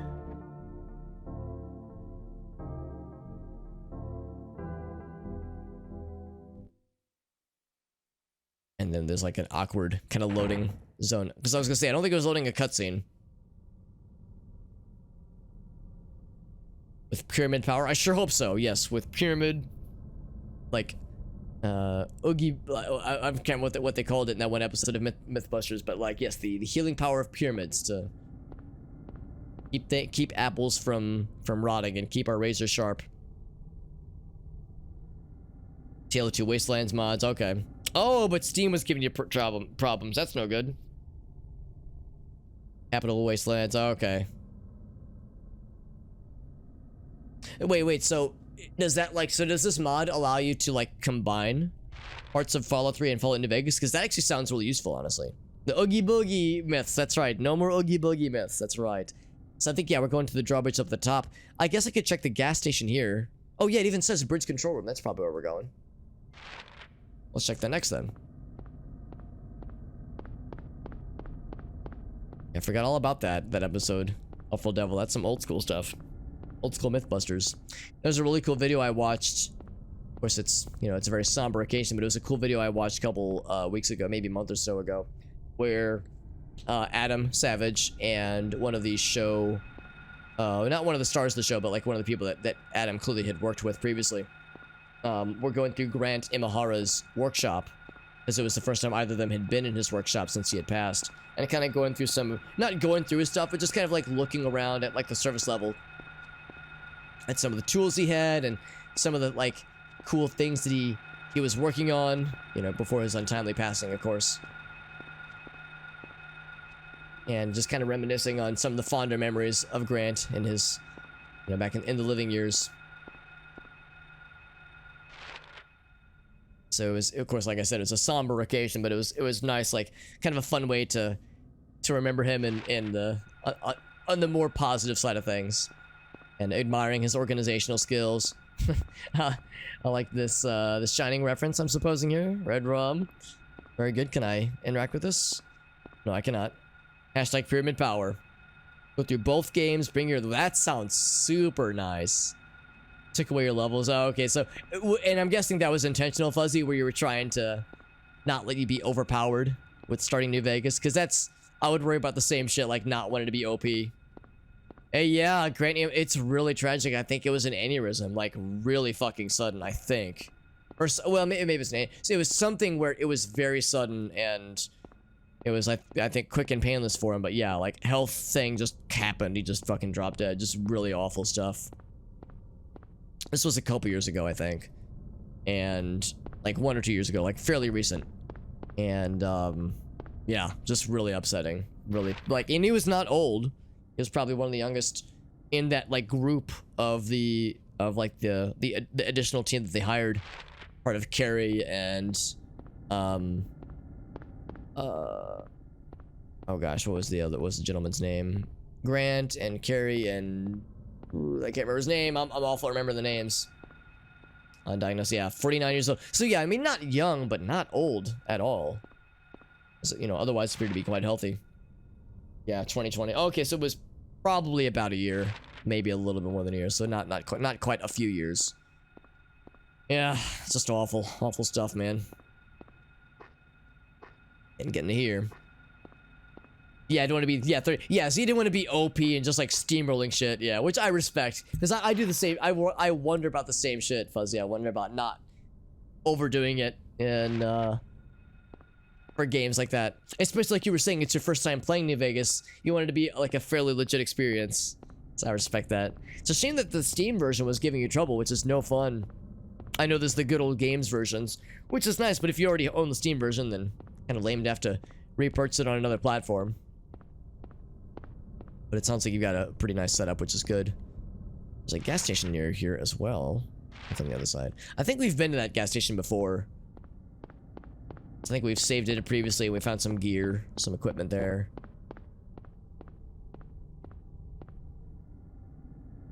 Should be over here, right? Yes. A little bit further this way.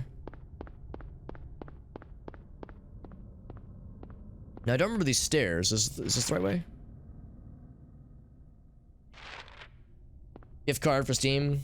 Hey, in that case, yeah, might as well. That's a pretty good use for it, I would say. Or shotgun shells. I'll gladly take that after using several of them on that boss battle some time ago.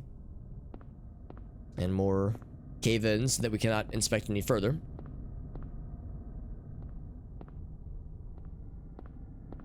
Fuzzy, have you had any Silent Hill experience in your professional gamer career? Because I'm liking this a lot so far. It's definitely involved and definitely challenging, but I'm enjoying it so far. Looking for this mythical gas station. This gas station of yore. of your mother, Trebek. Yeah, because that's the drawbridge, obviously. 2 in New Vegas. That tracks with what I've heard. I was talking with some friends not too long ago about New Vegas, and for a while there, it seemed like I thought that opinions were split, and that people either loved 3 or they loved New Vegas, but they usually didn't love both.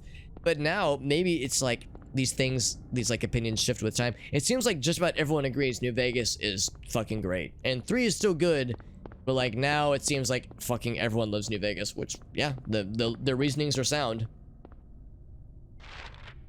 The reasonings are perfectly sound, but yeah, it kind of surprised me. It's for a while there, I thought it was like kind of split between 3, New Vegas. And I've only played 1. Okay, it's over here. I've only played Fallout 1, so I'm super far behind on the series and just in general. These gas prices, are you kidding me? Oh, I can't. Hold on. So I can back up, but the camera, it's kind of awkward. I want to look at the gas prices, but at the same time, I don't want to look. The game doesn't want me to know. The game's trying to. You see how the game's like not really letting the camera. Okay, there we go. I was gonna say, yeah, 117, 130, 139. The game was trying to prevent me from seeing it because it knows that I'm not mature enough to handle these numbers. They'll make me weak at the knees. Never mind. I guess I haven't been to this gas station. I feel like I would remember some of these types of things. Can't go in here.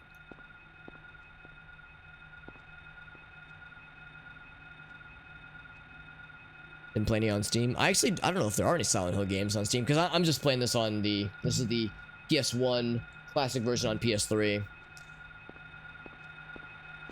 But Fallout 3. Eventually, yes. Yeah, completely uninterrupted, no breaks, no bathroom breaks, no sleep. Just gonna no-life that shit, as we say. I've observed some conversations on Twitter and like social media where friends are saying like, man, it's been a while since I've like lost myself in a game. And I think those of us that know, that's what we refer to as no-lifing a game, where you just fucking like sink your teeth into a game and you just play it uninterrupted for hours, days, maybe weeks on end. Just completely like degen yourself into a game. And they was like, yeah, like I miss being able to do so. For some people it's World of Warcraft, for some people it was Counter-Strike. Like a lot of people have had that game, or maybe those games where they just like went off the deep end on them. It's like, yeah, man, I just wanna like yeet my shit, just yeet myself into the void with a game, man. Just not come up for air. New Vegas had more time development.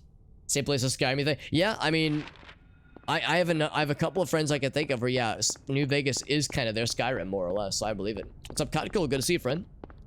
We're playing some Silent Hill. We are heading to the drawbridge area. We just got the key. This is my first time playing this game, and I'm liking it a lot so far. It is terrifying in all the worst and best ways. I'm very much enjoying my time with it so far. Amazing DLC. Yeah, that makes sense as well. Like, that was probably a really exciting time for Fallout fans.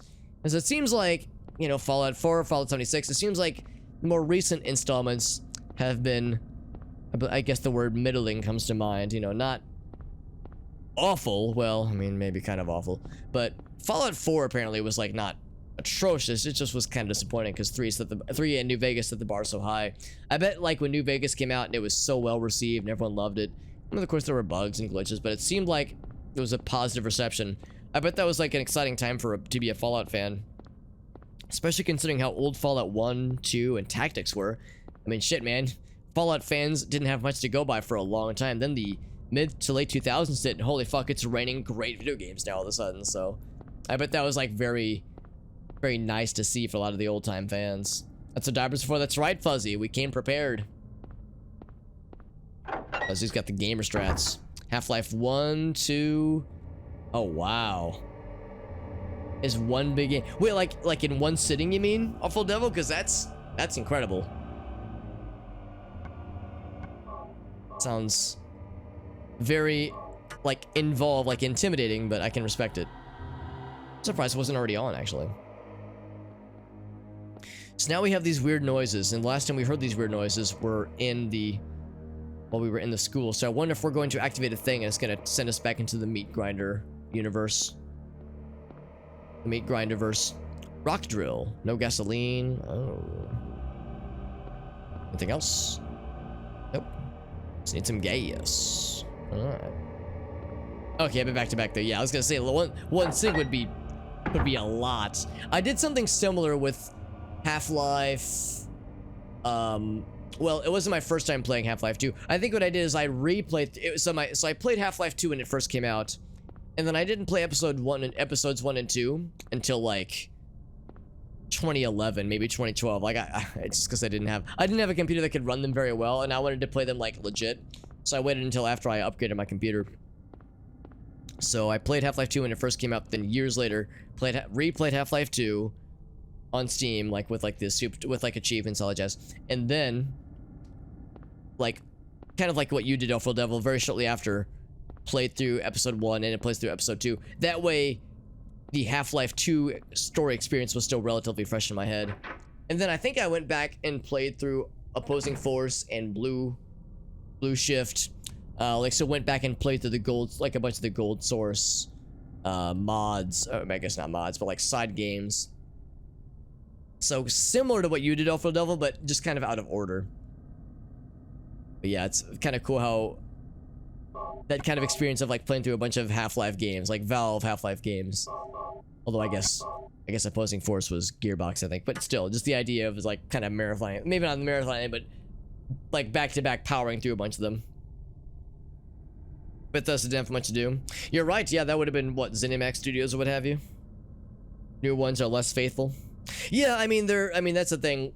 The new Fallout games are, and like I guess they take place in the same universe, obviously, but yeah, it's like more because like old school Fallout was like a turn-based kind of strategy and like strategy RPG turn-based game. So yeah, it's like the 3D first-person shooter kind of turn-based games, yeah, are kind of their own beast in a lot of ways.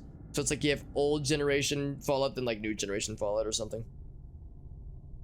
Silent Hill movie, we were talking about that earlier actually, because I've never seen it, but apparently it's like pretty good as far as video game movies are concerned. Just one more turn? Yeah. Yeah, that's, I totally understand. I've heard Fallout 2 is like super dang good, because I liked Fallout 1, and I'm excited to get to 2, but I'm preparing myself to get lost in the world. You liked it, yeah. Yeah, that was something Awful Devil pointed out too. It's like it caught a lot of flack back in the day that was mostly undeserved. It was Obsidian, okay. 18 months? God, that's amazing they made such a good game with so little time. That's wild. It's really good, yeah. It's like, because I like this game a lot, and in the clip that Awful Devil showed us a little bit earlier, the clip that he showed had like that Silent Hill kind of grime to it, like this thin layer of crusty kind of like this grease, not grease, I guess I'll just reuse the word grime again. It just kind of has this sickly kind of vibe that isn't gross but just off-putting, that seemed very fitting. So yeah, I mean, based on that clip alone, I was impressed by what I saw. Welcome back, Fabled. Good to see you, friend. We are now at the drawbridge. So we're cruising along. We're, you know, not anywhere close to being done with the game, I don't think, at least. But we're getting there. We're getting there for sure. Before I commit to interacting with this thing, I'm gonna poke around a little bit more. I like to investigate other things before I commit to the main thing. So we found a key that will likely be key to our success. Can't read that. In the garbage. Garbage. Now here. That's right, we got the juice, that's right. Wait, hold on. The Super 31 Health Ussy. That's right. That's what you do. We add Ussy to any word as like a suffix to make it, you know, weird. A keyhole. Oh, I guess I have to manually select it then, don't I? Visually, yeah, 100% agreed. And the monster design seemed legit. I mean, we were talking about the CGI being a little bit off-putting, but it wasn't, like, distracting for me, at least. Press the switch. Let's make it happen, baby. Make it so, number one. Screw them over in bonuses. Oh man, and they got an 84. Oh my god. Yeah, tying that kind of shit to Metacritic scores feels so out of touch. So that's really shitty of Bethesda to fuck them over like that, because they made a good product, clearly. Probably a better product than they could have done, honestly.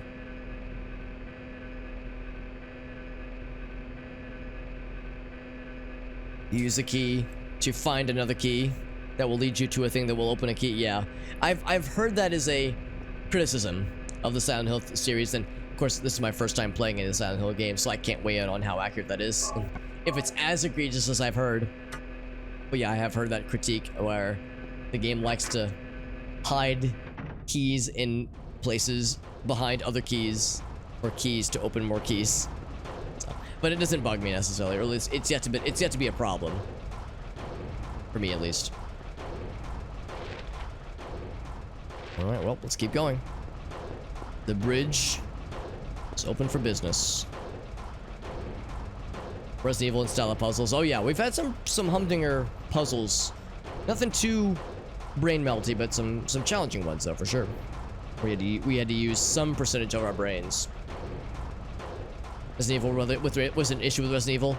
I didn't have any problems with RE4 at least, but RE4 is the only Resident Evil game I've played. It would not shock me at all if Resident Evil 1 or like Resident Evil 2 might have those kinds of like super key related issues. In fact, there's that one iconic line in Resident Evil 1, the master of unlocking things, Jane Sandwich. Also, that noise right there sounds like a washing machine with a heavy load, like an unbalanced load. Humdinger, that's right. That's right. Real ding hummer. Brain, no thoughts, head empty. Look at this new area, by the way. Oh, I was informed, by the way, to look at the names of the streets. And yes, Crichton Road, Kuntz Road, yes. Yes, I definitely see the notion of the streets being named for horror novel writers. So we're going to the hospital next. That's the next, like, major destination. Town center. Not sure who Sagan would be, Wilson would be, Simmons. Gene Simmons, obviously. Or J.K. Simmons, rather. So spooky. Yeah, maybe not so much RE4, but it wouldn't shock me if the older ones absolutely did. Like, that would almost be an expectation at this point. Got more of the juice. Give me the drinkable Viagra. You experience Silent Hill for 4 hours or more, you may need to consult a PS3. Or PS1, I suppose.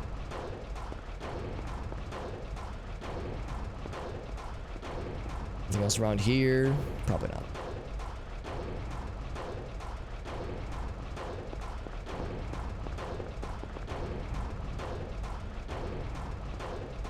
I feel like I should be using that camera swivel maneuver more often, because it is pretty nifty.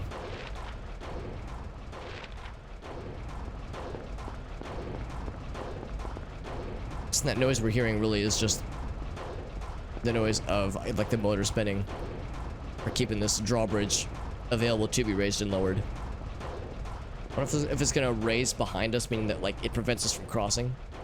I don't think it's gonna be that way. I don't think they'll be that mean. So the hospital's a bit far away. We've got a bit of a hike ahead of us, but we can check a few things along the way. And acquire more ammo. Never not down for that. Good stuff.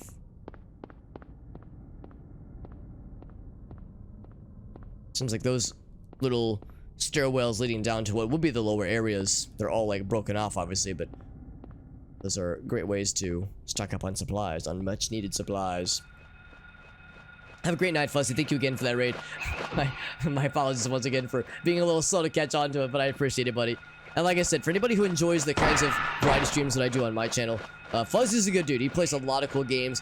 He does a lot of, actually, I don't know if you still do it, Fuzzy. I know for a while there you would stream in the mornings, which was nice, because of course a lot of us are night owls. So I know you were doing a lot of like different kind of time slots, which was nice.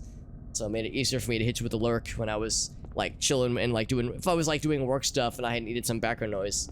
Fuzzy's a good lad for lots of cool streamy things. So if you enjoy the variety stream stuff I do, I would definitely recommend just give this channel a look. I have a feeling you'll like what you see, but give the old college try. I think you'll be rather pleased. Pleased with what your eyes gaze upon. Keep going down this way then. We're trying to like keep an eye on the sidewalk. Is of other things that look startling. And of course none of these cars can be opened or even started for that matter, so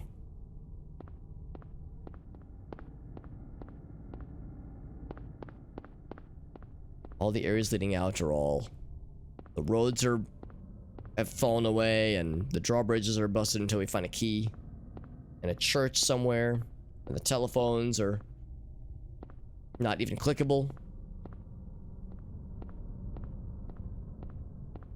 It's like a nice little happy little diner restaurant kind of deal. It's called Konami Burger. Am I reading that correct? What do you think is on a Konami Burger? Like what kinds of garnishes and toppings would be on a Konami Burger?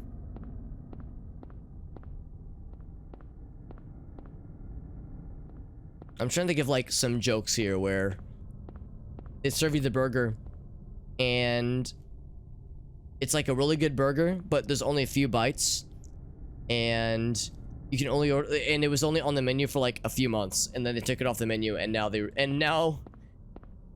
they will have you arrested if you download like a photocopy of the old menu that had this forbidden burger. What's it say? It's the something art something art studio maybe? It's like I want to look for those kinds of key points of interest, but I guess it's not that interesting if it's not map worthy, so I guess it's not really a true point of interest.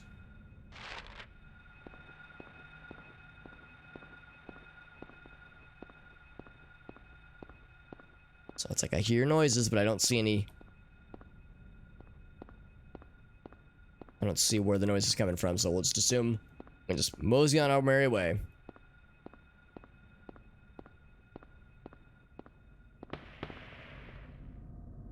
What was that?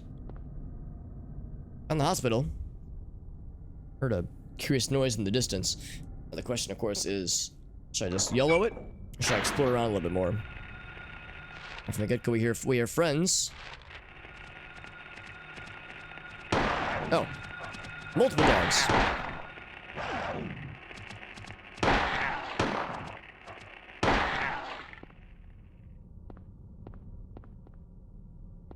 Oh, I guess I don't get the finishing blow. For either of them. Oh, wow. The door is jammed. Except I took some hits there, so I need to drink some Viagra.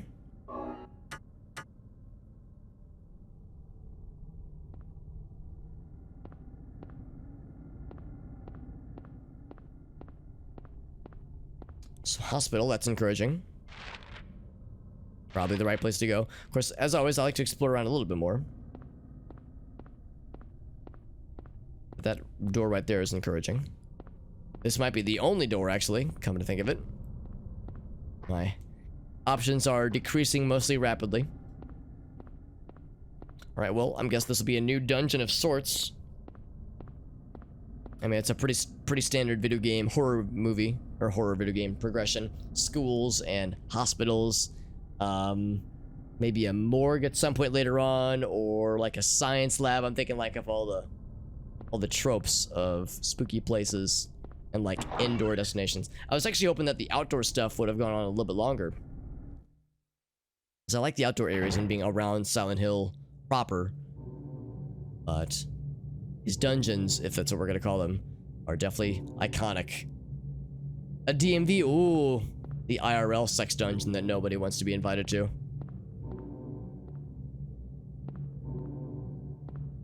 And save here. I will confess, I am more tired than I thought I would be. It's almost like, let me think about this. I think I drove for about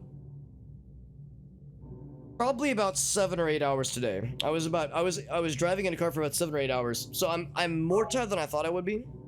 I think I've got enough in me for, like, we'll explore a little bit, we'll like do a little bit of stuff, and then we'll probably wrap up. So I've probably got like a half hour, maybe a little bit more left in me. So I can go a bit. And I want to explore more of this area, but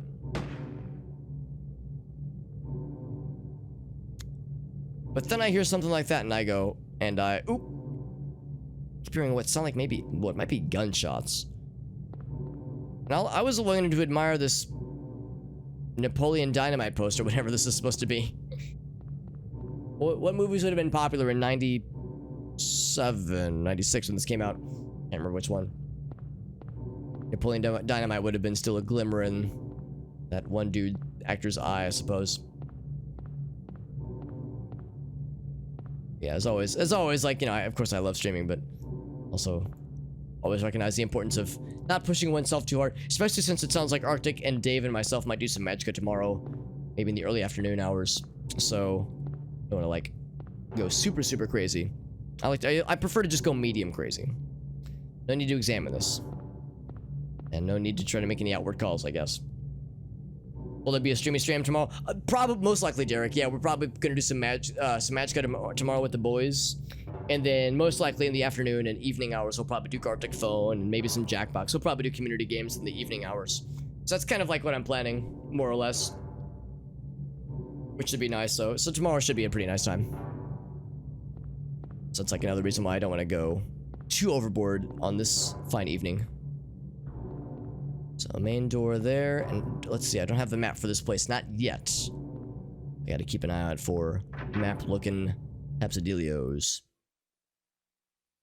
Wouldn't it be convenient if I were to just wander into a map room just now? Oh, a cutscene. Oh, what's this?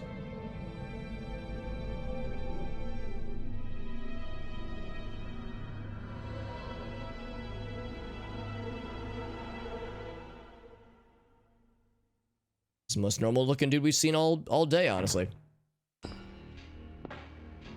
Do your dance at the Space Jam? Absolutely, Denrell. Whoa, hey. Stop. Don't shoot. Wait. I'm not here to fight. My name is Harry Mason. I'm in town on vacation. It kind of rhymed, actually. Thank God. Another human being. Do you work here? I'm Dr. Michael Kaufman. I work at this hospital. So maybe you can tell me what's going on. Oh, we killed that beast just now. I really can't say. I was taking a nap in the staff room. When I woke up, it was like this. Everyone seems to have disappeared. And it's snowing out, this time of year. It's a danger nap. Something's gone seriously wrong. Did you see those monsters? Have you ever seen such aberrations? Ever even heard of such things? You and I both know Harry's creatures speechless. like that don't exist. Yeah. Harry's like, yeah. Have you seen a little girl anywhere? I'm looking for my daughter. She's only 7. Short, black hair. She's missing. I'm sorry. But with all those monsters around, I highly doubt that she's... Dude, you don't just say that. Come on, man. Sorry. I didn't mean to alarm you. Yeah, thanks. Really helpful. Your wife, she's here with you? She died 4 years ago. Now it's just me and my daughter. I see. I'm sorry. Well, I'd better be going. I can't just sit around here doing nothing. Yeah, let's not stick together or anything. So long. Good luck out there. Yeah.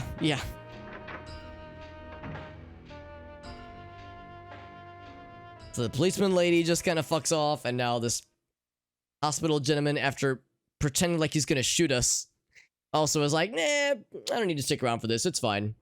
I like their like initial exchange where guns are being pointed at each other, and everyone's like, wait, don't shoot. Like they're not very they're not as panicked as you think that they ought to be.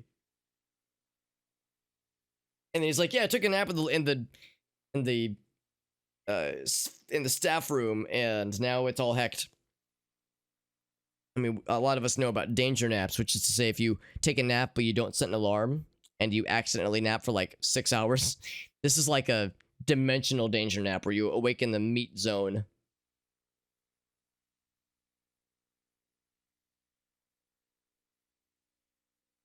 There was like some difference in the cutscenes. Yeah, interesting. Yeah. Yeah, the winged creature he was fighting.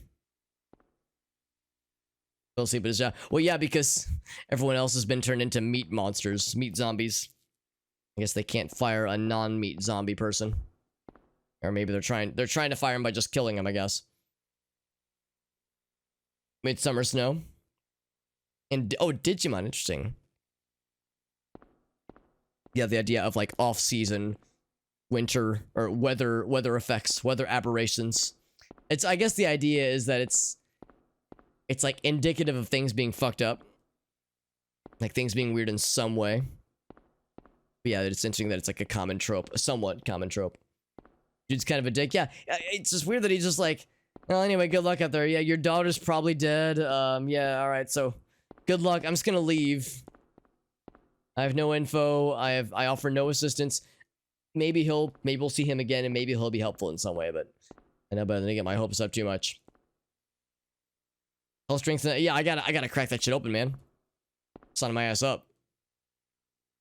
So still no map, obviously. We came from that door. Let's try this one.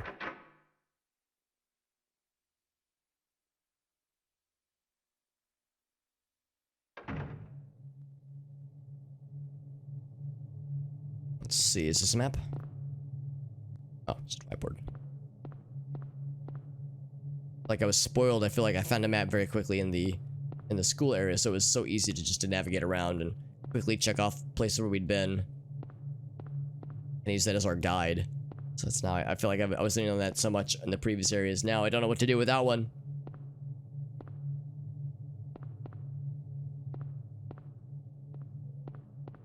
I read this book. Dear Diary. Harry Mason is so cute. Although I don't know who would use this room specifically that we're in right now. Harry Mason has such a great butt. That's what the Dear Diary would say. Atomic bombs. Oh yeah. No, I mean, I also yeah. Maybe. Oh shit. Yeah. Well, we were talking about symbolism in the series in general. Yeah, I'm sure that there's probably at least a decent bit of that. I wonder if there's like maybe I'm reaching too far here, but like the idea of symbolism and like metaphors in Silent Hill specifically, and or the series, and considering it's a Japanese developer, yeah, maybe some kind of allusions to, yeah, like you were saying, some kind of yeah, atomic weaponry used in August, and like weird weather effects as a result of it, and the scenes like in the schools where there's like a bunch of hospital stuff. I mean, yeah, you kind of like can piece some things together maybe.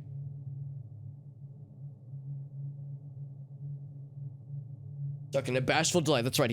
I get lost in his sultry gaze. However, we have the map. The map, Reno, is in our hands. Yeah, it's something I hadn't considered, but I can totally see it. Oh, I didn't even see that first aid kit. It's nifty. I didn't even notice it, honestly. Can't get a dial tone.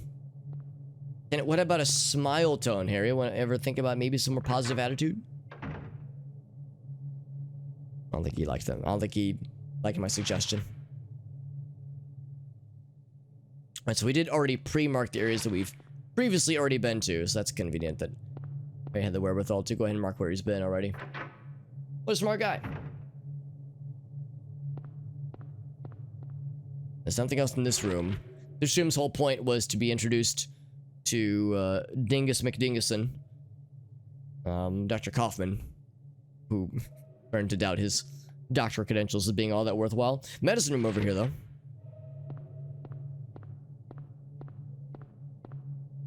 Wait, did I just come from that room? No. Wait, I see it? No. What if we can find some medicine in this medicine room? Nothing special. I'm gonna just grab all the pills and eat them.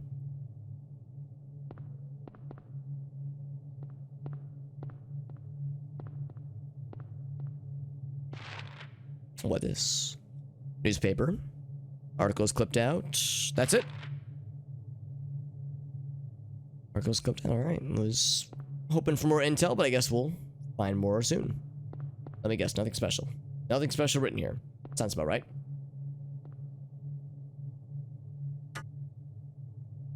So the door behind me leads to the main area, right? Yeah. Now it's possible that door that kind of separates the main, like the two halves, so to speak, that one might be locked, so we might have to go to the medicine room. So I can remember how to do the quick flip around. There it is. It's pretty nifty. The quickie flippy.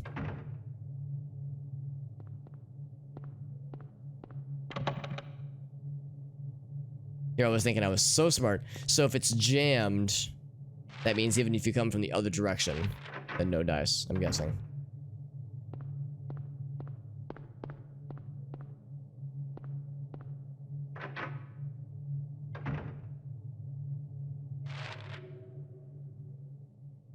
Go out the examination room and run into the desk. Dig first.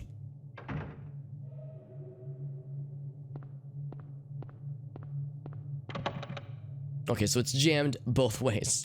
So when a door is jammed, that thing is stuck entirely. It's not a question of unlocking, and which I feel like I knew anyway, but I just wanted to see with my own eyeballs to make sure it worked how I thought it would. Alright, so yeah, so we can't go into the examination room or I guess the entrance that we've already been to, obviously, but like, yeah, so we can't explore that southern part yet.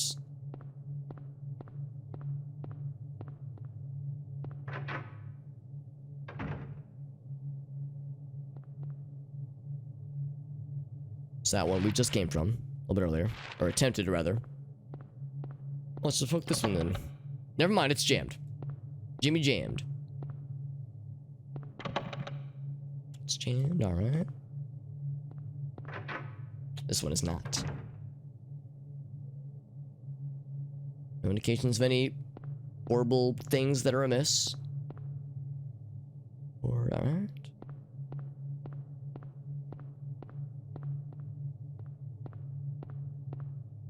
What is? Hospital basement. Yeah, I'll take it. So we have 2 maps now.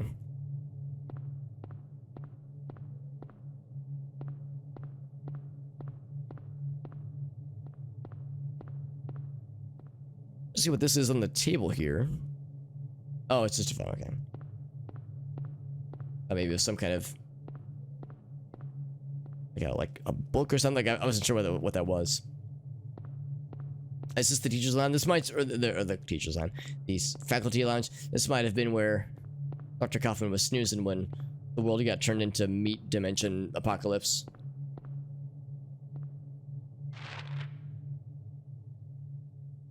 So we can check the conference room. We can't get into any of the other neighboring rooms. The conference room is a start.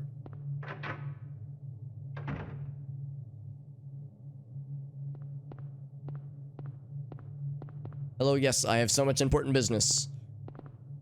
Nothing unusual. Can't get her dial tone. The key there.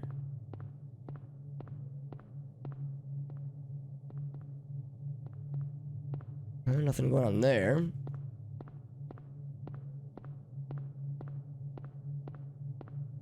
What do you guys think if there's something that's gonna happen when I pick up that key? Like that's gonna uncork some awful monstrosity. Basement key. I'll take it.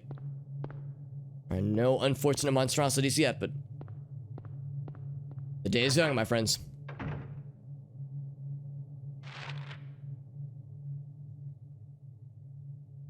All right. Let's see. Look at the time. You know, I think Yeah, maybe I should wrap it up now because it's almost midnight. I think that's probably a pretty good stopping point. I didn't quite go as stream as much as I was hoping tonight, but like I said, the more I'm thinking about it, I think yeah, I should probably get nice and rested up to make sure that I'm ready for the like streaming streams tomorrow, bonus stream tomorrow rather. And so it will likely be a fairly long stream between multiplayer games with friendos and then community games in the evening hours. So I should probably not stretch myself too thin. Let's go back this way. It's kind of an involved route to get back to where we came from.